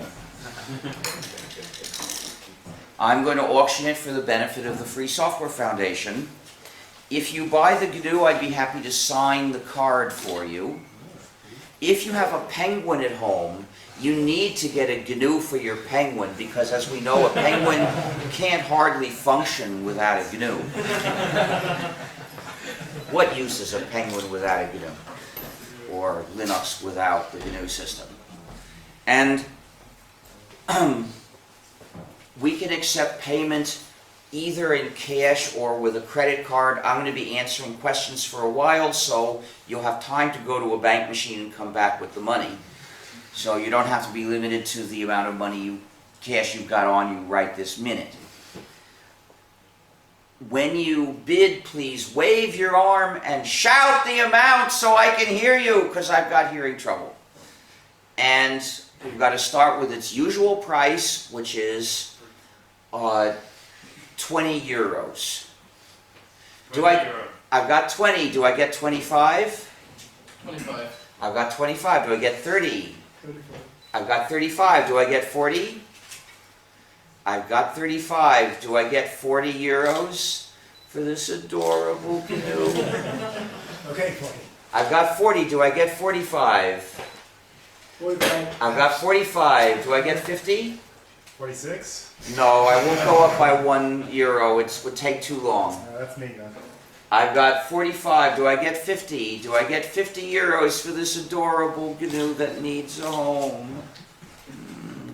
Do I get 50 euros to the Free Software Foundation to defend freedom? Oh, wait, 50 euro. Oh, I've got 50. Do I get 55? I've got 50. Do I get 55 for this adorable canoe? 55 to defend freedom. Last chance to bid 55 or more for this adorable canoe. Last chance. Going. Okay, I'll Go. I've got 55. I've got 55. Do I get 60? I've got 55. Do I get 60? 60 euros for this adorable canoe. 60 euros to defend freedom. Last chance to bid 60 or more. Last chance. Going. Do you have 10 euro change? Yeah. 60 euro. I've got 60. Do I get 65 for this adorable canoe? 65 to defend freedom. Do I get 65 or more? Last chance to bid 65 or more. Going. Going. Gone for 60.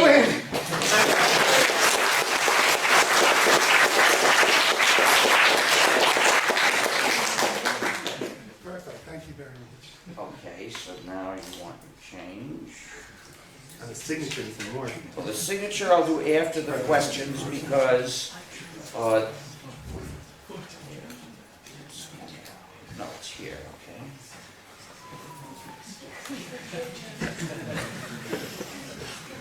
Thank you very much.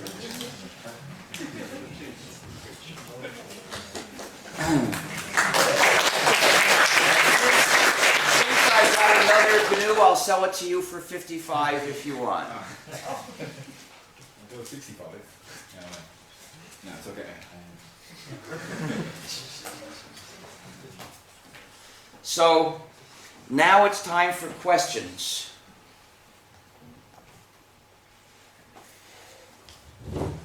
If there are no questions, I'll be very happy, actually. So, you've been known from time to time, I believe, to use non-free software to promote the free software movement. No. When?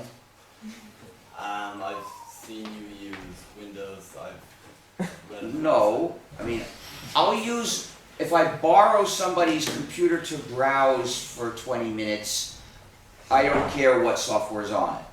But I won't have a copy of Windows. Okay, so The only way, we used Unix, which was non-free, to develop the replacement for Unix. And there's a reason. I concluded it was acceptable ethically to use a non-free program to develop its own free replacement. Not for general good things in general, but specifically to replace that very non-free package. Then it's legitimate to use it, to abolish it.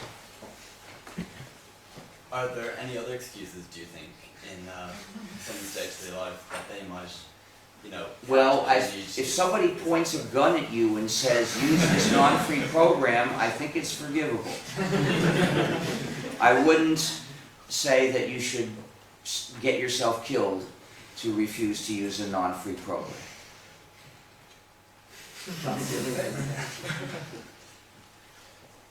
Just an observation, we have automatic number plate recognition here, and our road tax has changed as well, so you can't pretend your car is off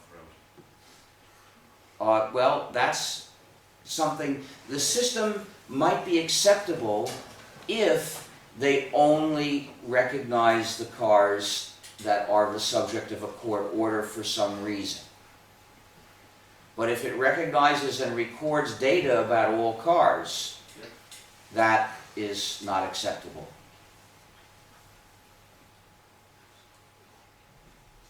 Now, they could probably find a way to make sure that to use the system to catch people that don't pay the road tax while not recording any data about those who do.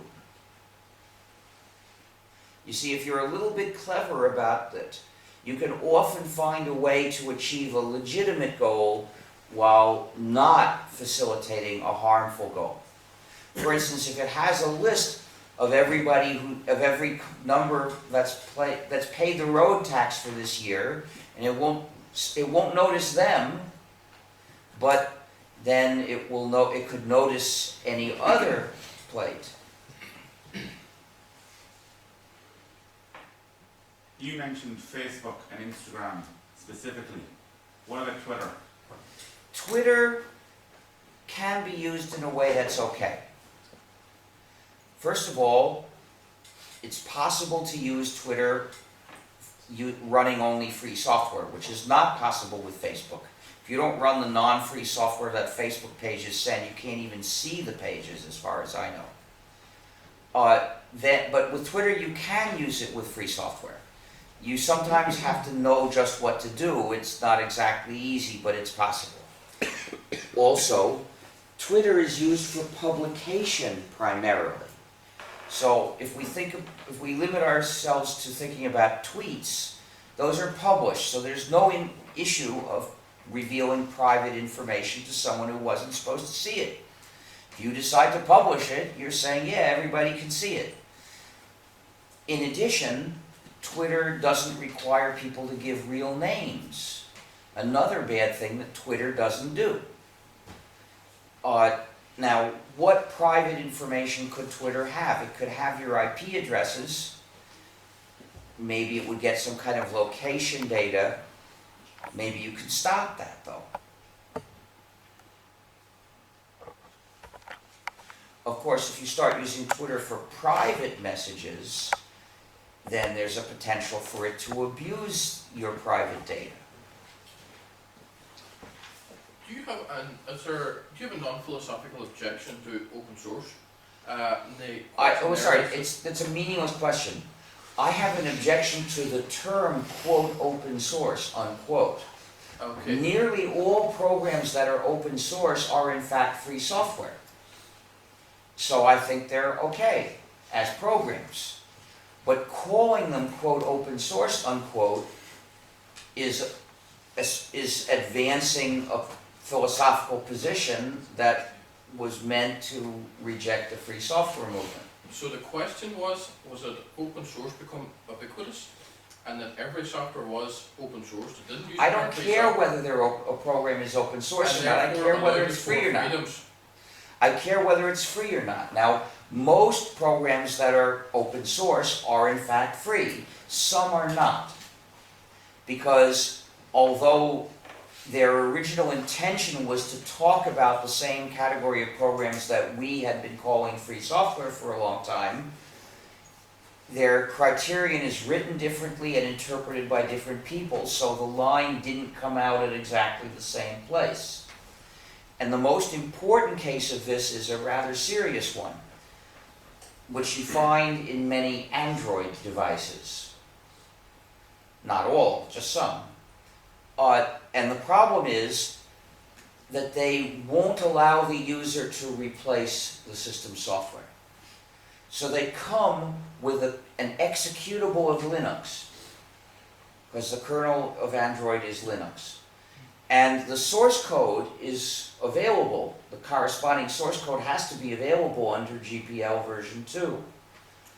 But they set up the machine so that although you could change the source code and compile your modified version of Linux, you can't run that in the machine you bought, because the machine will only run the programs that are signed by some company.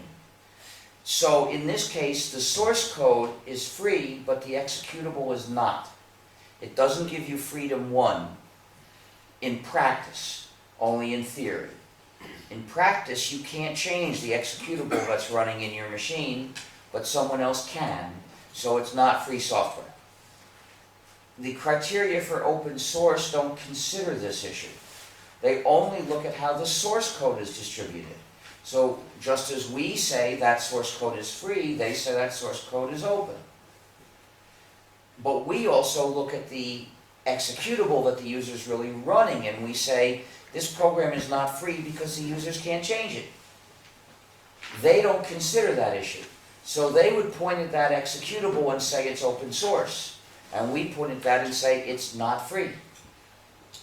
So the criterion that I think is important is the free software criterion. Open source is not an adequate criterion. If all the programs in use were open source, they might not all be free, so they might not all be ethical.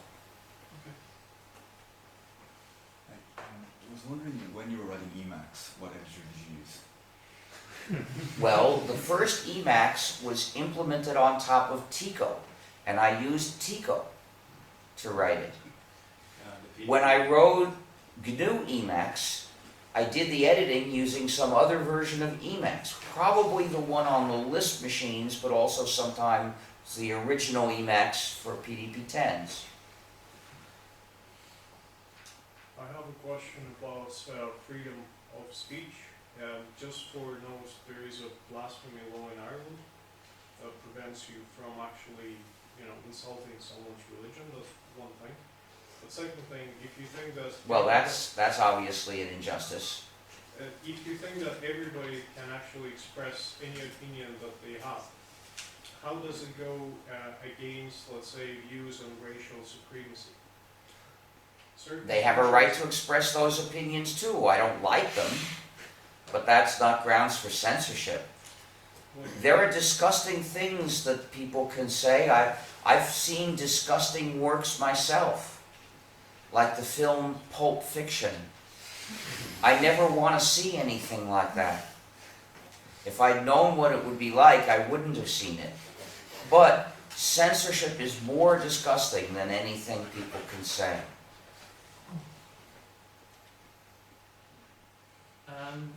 Kind of in light of the recent NSA surveillance and stuff, people have been talking a lot about backdoors, and you suggested that we can't trust proprietary software, but we could trust free software.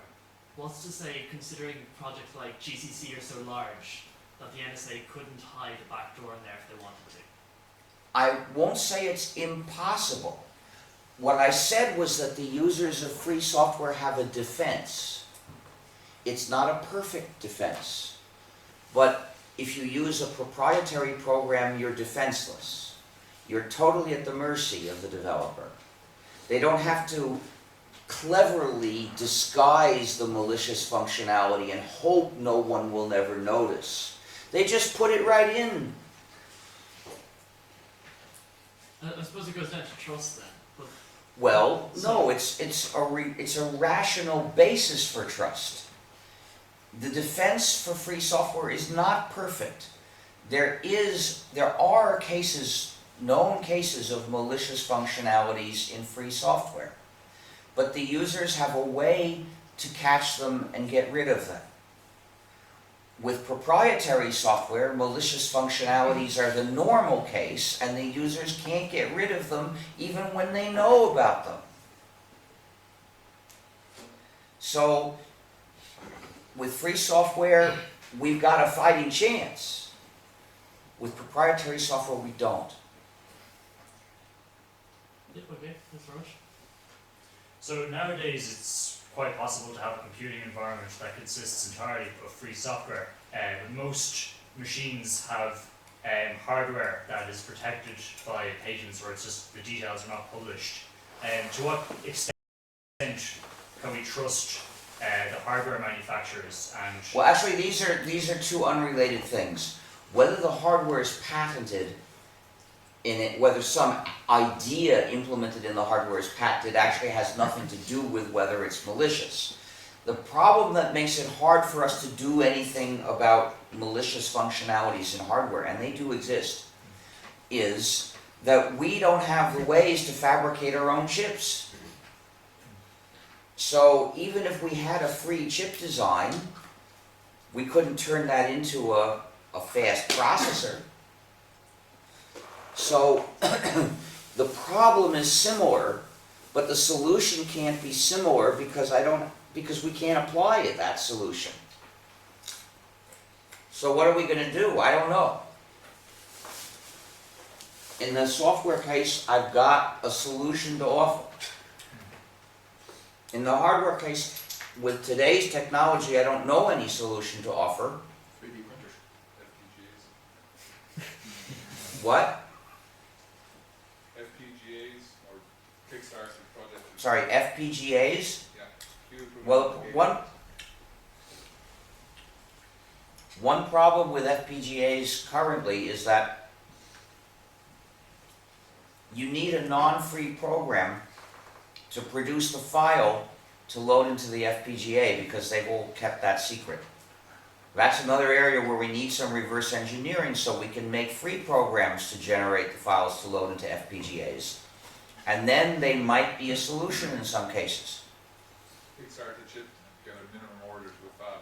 Well, the problem is, as long as you're dependent on mass production and you can't make your own chip, we can't really do with them what we do with free programs. You may be dependent on mass production, but you can certainly get a critical mass to ever get a chip. Maybe, but the point is, Certainly. that's not, you can get enough people to pay to do it, but doing that won't give you full individual control. You're still dependent on some group that will, and somebody in that is going to do what he does. So it's not the same kind of defense that we've got with free software. Maybe someday that will change. How many people in this room have ever read the code, the source code to GCC or to the kernel or anything like that? There's an extension of trust there has to be. The point is, we're trusting a lot of people, any of whom could find something bad. We're not trusting just one party. Living in society means depending on others. It makes no sense to aim for eliminating our dependence on other people. However, there's a big difference between depending on society around us and depending on a particular person or a particular company. Okay, what processor is in your laptop? Out of curiosity. It's a gnu+linux processor, which is basically a MIPS. There's backdoors in that. What? That's a Chinese processor, is it not? Okay.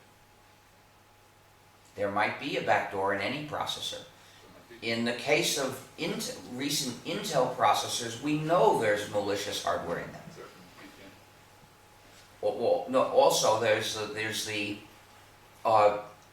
DRM for communicating with the screen.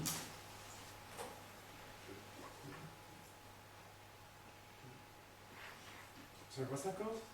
I don't remember what it's called. Something like V7 or something. No, there's TCP. what? Is the content protection on HDMI, is it? Maybe it's HDCP. That's the one. Well, that's malicious hardware. But in addition, I guess it's is it called Sandy Bridge processors have a radio system to broadcast encrypted to the screen. So they're out. I have a question about, well, I actually tried to ask it last year and you stopped me and you called me a fool, but I'll try again. I was trying to ask you whether you consider the idea of Evan Moglen creating a personal computing at home as a viable thing, where we have... You're talking about Freedom Box? Yes. It seems like a good project to me. It wasn't last year. That question doesn't seem foolish, and I would never have called it foolish. I started by asking you about mobile computing and cloud computing, and you stopped me there and never actually got to ask the question. Well, this time you went straight to the question.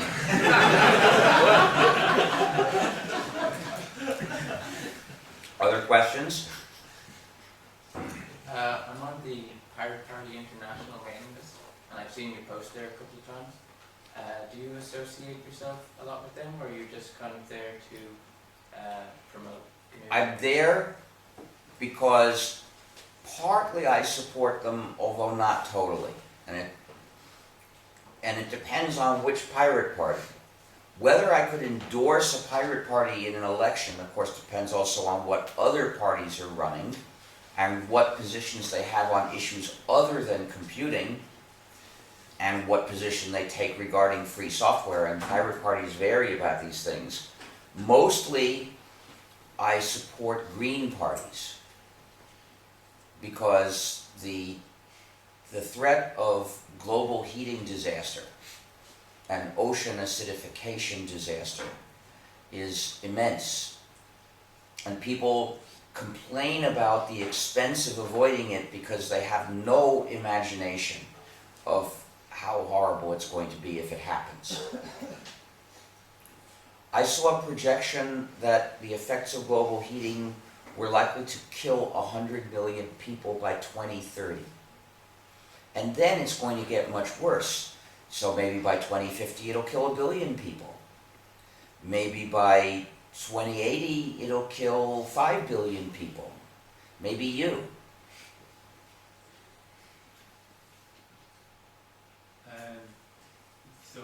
When you're talking about reverse engineering, one of the advantages we get from that would be increased modularity, because with the reduction of hazardous substances in most electronic equipment now, they barely last beyond their warranty periods. So it'd be nice if you pick up an old PC from 92 or something, it'd probably work. If you pick up a PC from 98, probably wouldn't. So with the green parties, do you think we should build stuff to last longer, build stuff to be modular? In general, I think we should build things to last longer, but I'm no expert on that. I focus on how these products mistreat their users. The issue of how they're produced is another one. I'm no expert on that. I read occasionally about conflict minerals and sweatshops in China. If we want to do something about that, we've got to get rid of the World Trade Organization. The World Trade Organization is a mass murderer.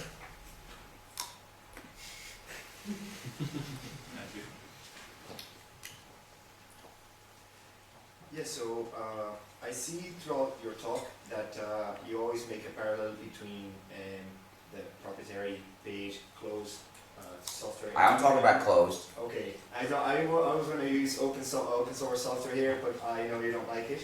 So let me stretch it to the floss or free software, however you would like to call.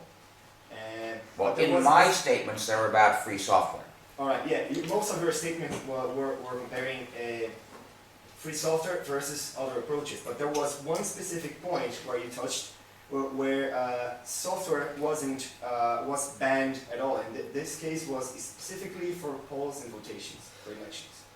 So yes, I'm saying that we can't trust computers for that. Yeah, your suggestion was to ban computers completely for elections. Well, right? Ban is not the right word because this is a state activity. The state can simply decide not to use computers for voting. It doesn't have to ban, right? Because you only talk about banning something when it's private entities that might do it. But yeah, I'm suggesting that states shouldn't use computers, anything programmable, for voting. All right. So my question would be, do you have any solution apart from the ones that you presented that No. are scalable? No. And applicable to I don't understand any solution to exactly what problem. to the problem of the gap that's going to be left if computers don't act in elections. Simple. The solution is don't use computers in elections. Then the problem is not scalable anymore. Yes, it The is. problem of counting. That's ridiculous. That's ridiculous. No, it's So not. that was like that, right? The population has not ballooned by 10 times. The methods that worked 20 years ago could work now too. Punch cards. He has a point, because the lack of electronic democracy does slow it down. It means that we're not happy with our government now. It's not practical to kick them out and get somebody else in tomorrow. That's not true, actually. Yes, it is. There are countries where people can sign a petition and hold a recall election. There's some states in the US where they can do this. It doesn't happen all that often. They can afford to have voting with paper to do this. In Switzerland, many laws require direct approval by the people.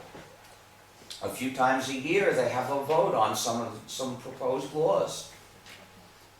It's not that expensive. Yeah, but if we want to have the participation of the whole population in a very democratic society where we have referendums and so on every so often, that would not be possible to keep counting votes in piece of paper by hand. Well, you shouldn't have these votes too often. It won't work if you have them too often, because most people won't have that much time to attend to them. Is that the very essence of democracy, though? If there are votes a few times a year, people will be able to attend to them. But if they were happening every week, Well, why do they have to attend to them in presence? to vote. If Exactly. you want people You're voting, banning computers. sorry, you're not even giving what I'm saying a chance. You don't want to understand it. All right, sorry, go The ahead. point is, if you want decisions that are important to people to be made this way, then you want you want it to be democratic. That means you're supposing the people are going to be involved in the decision. The problem is, if the decisions happen that frequently that people are going to be involved in, they won't have time.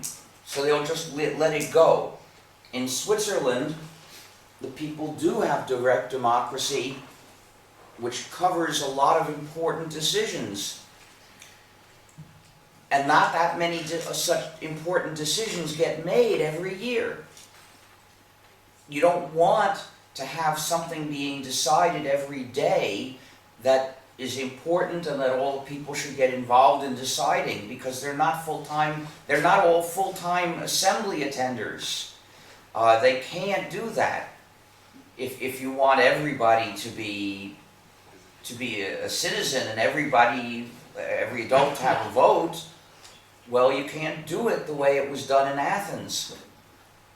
Okay, go on. But if these decisions that people vote on are grouped together and a few times a year they get several things to vote on, that is feasible. And you can actually have this direct democracy, and yet the amount of time that each citizen has to spend thinking about it is not that much, and so you can get the citizens in general actually thinking about them. Now, there could be other preliminary stages where people could participate and could be done digitally. I think it would be best if these were the stages where people would in general not be anonymous. In discussions where people, say, speak their views and they say who they are, then it's a lot easier to do it digitally. What makes the elections so hard is that they're secret. Election will always be secret. Well, Even that's in the pieces point. of paper. The point is, voting is supposed to be secret, and that's what makes it hard to do it with computers and trust the results. But when people are making statements and it's limited to the citizens who come up and state their names, then it's easy. I really don't see the difference in keeping. Let's not have an argument about it. Go ahead and think what you want to think. I've told you what I think. All right. Just one quick note, you mentioned the privacy of the voting booth and the fact that your boss cannot watch you enter the voting, incorrect. With computers, they can watch you. Just a little note on that. I know for a fact cases where a person would still go to the voting booth, but what the bosses would demand from them is saying, You go mark whatever I tell you, take a photograph with your phone, you go and then show that photograph to me.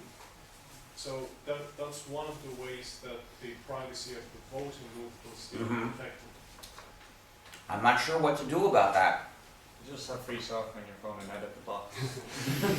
Yeah, that's one idea. Yeah, Quite a good job. in my Change voting, job. in my voting system, phones are not allowed in the voting booth. Well, maybe that's a good idea, but that's sort of an independent issue. You mentioned having open discussions and using a real name, maybe as a scenario where actually using a legal name or being verified as being yourself is important. How do you feel about OpenID or the semantic web or any form? I don't know what those things mean, but I think I've stated my general views such that if you know what those things are, you could probably figure out what I'd say about it. You seem to advocate in the general case prohibiting DRM and services as a software replacement, but I was thinking that seems to be a form of censorship of. I don't go for prohibiting SAS. Okay. We shouldn't use SAS, it's bad for okay. you. I misunderstood.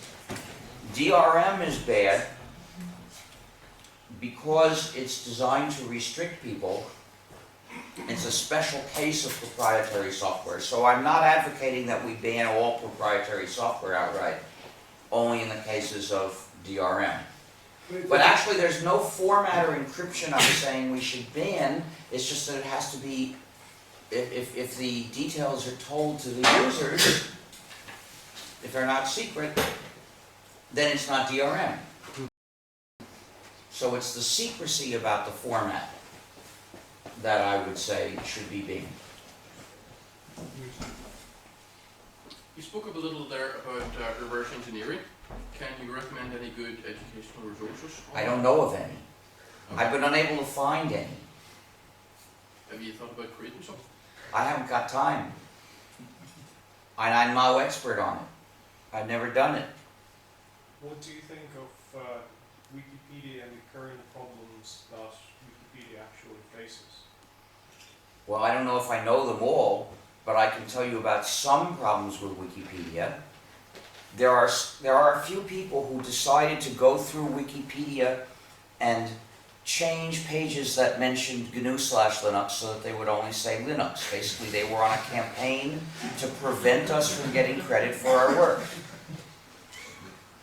I tried to see if I could activate Wikipedia's procedures for adjudicating such a dispute and was unable to get them to be considered.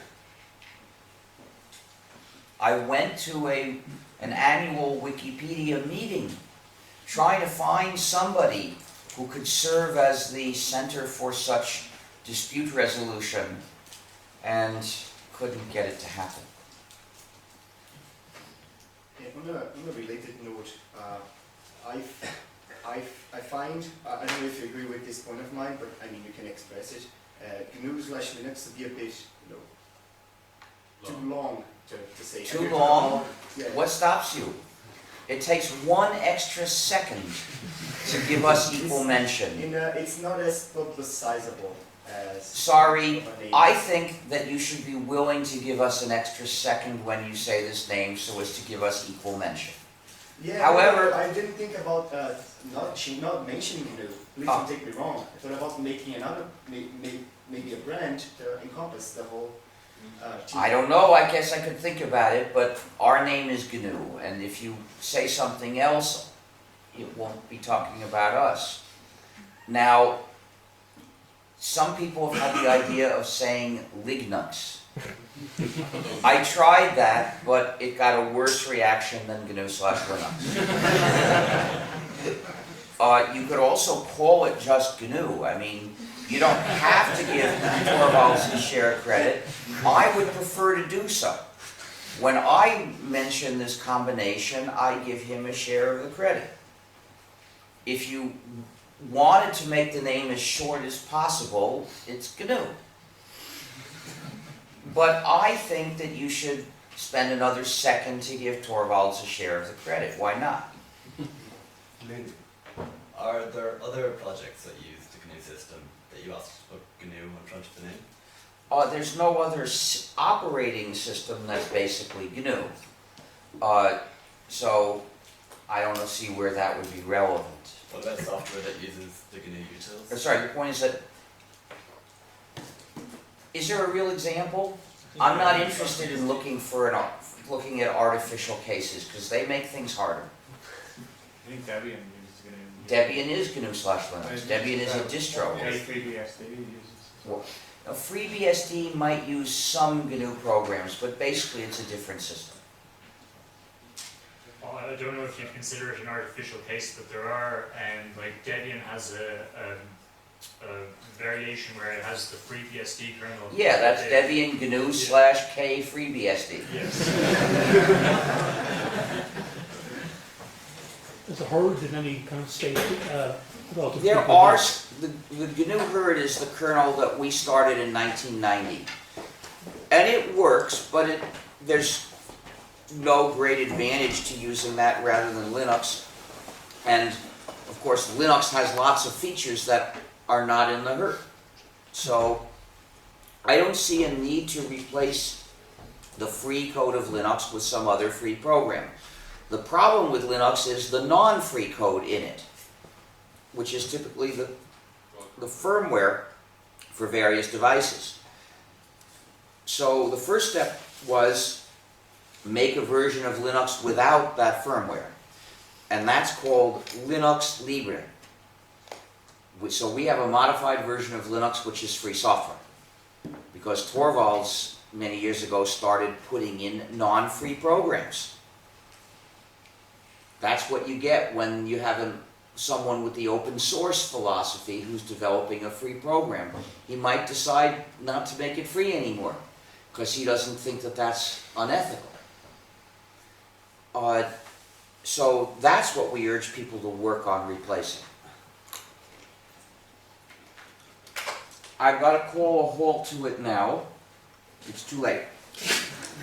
So I'll do a little bit more selling, and the stickers are still out there. I'm sorry, no time for more questions. It's almost time for me to go. I was wondering about any plans for celebration for 30 years. You mentioned January. We did. 4th. We did have celebrations in September.